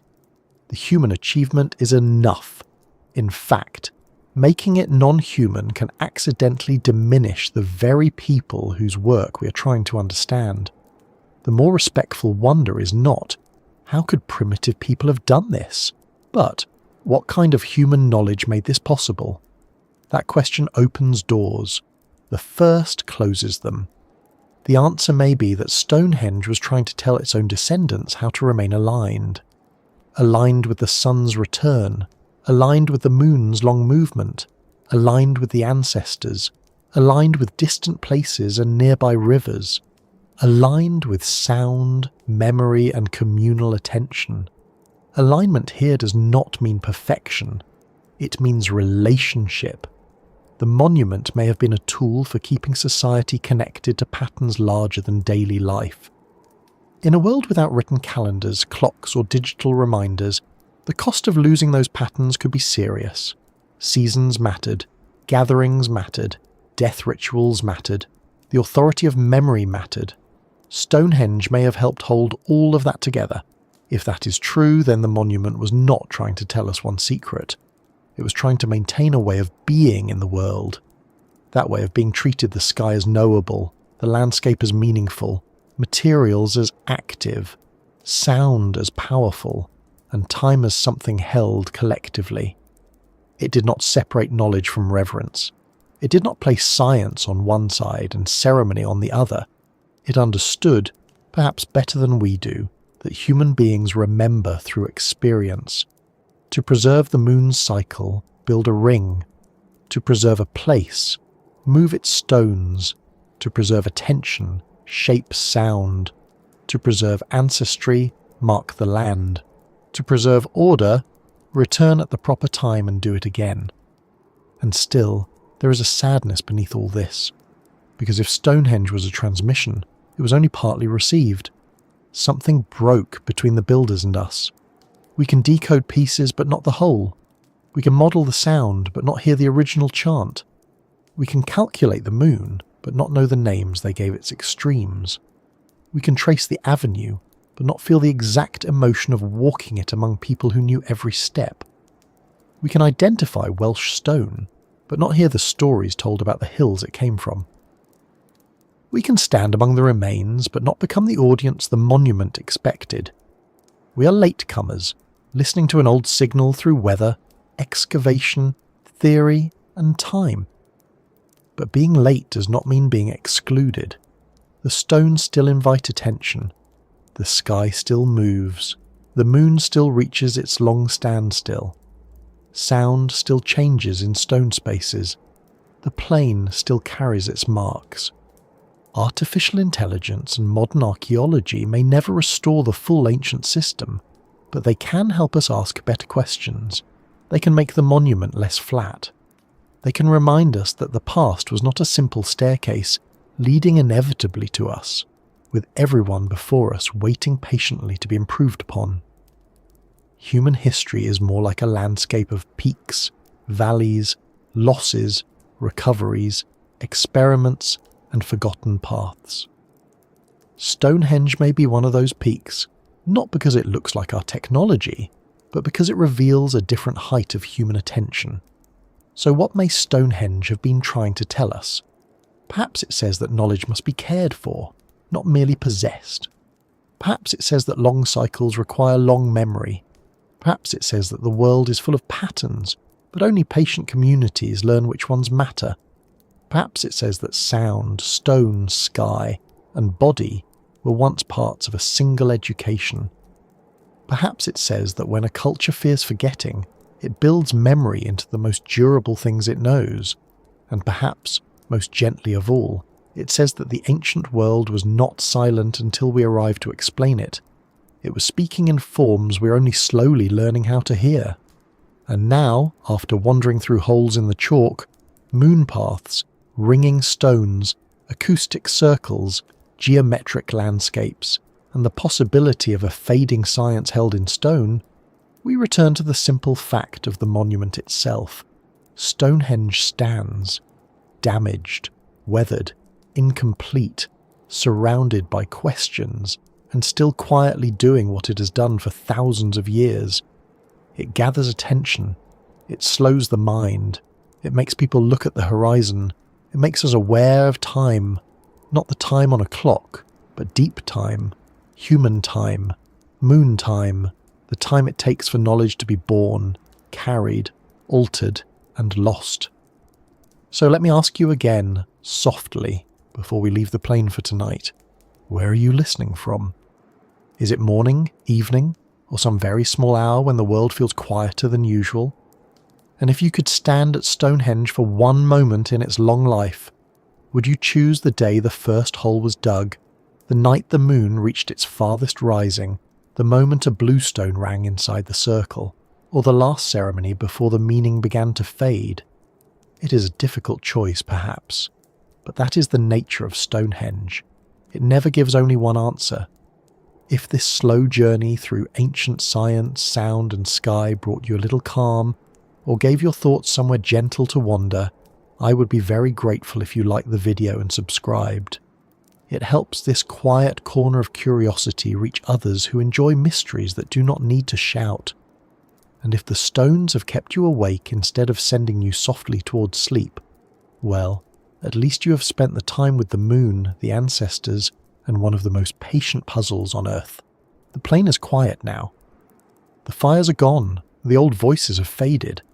The stones no longer ring with the hands that once knew how to wake them. But the pattern remains. The moon still moves through its long secret. The sun still returns to the horizon. The wind still crosses the grass. And somewhere in the silence between what we know and what we have forgotten, Stonehenge continues to stand, not as a primitive monument, not as a solved machine, but as a memory made of stone, waiting for each generation to listen a little more carefully than the last. Sleep well, fellow traveller, wherever you are beneath the turning sky.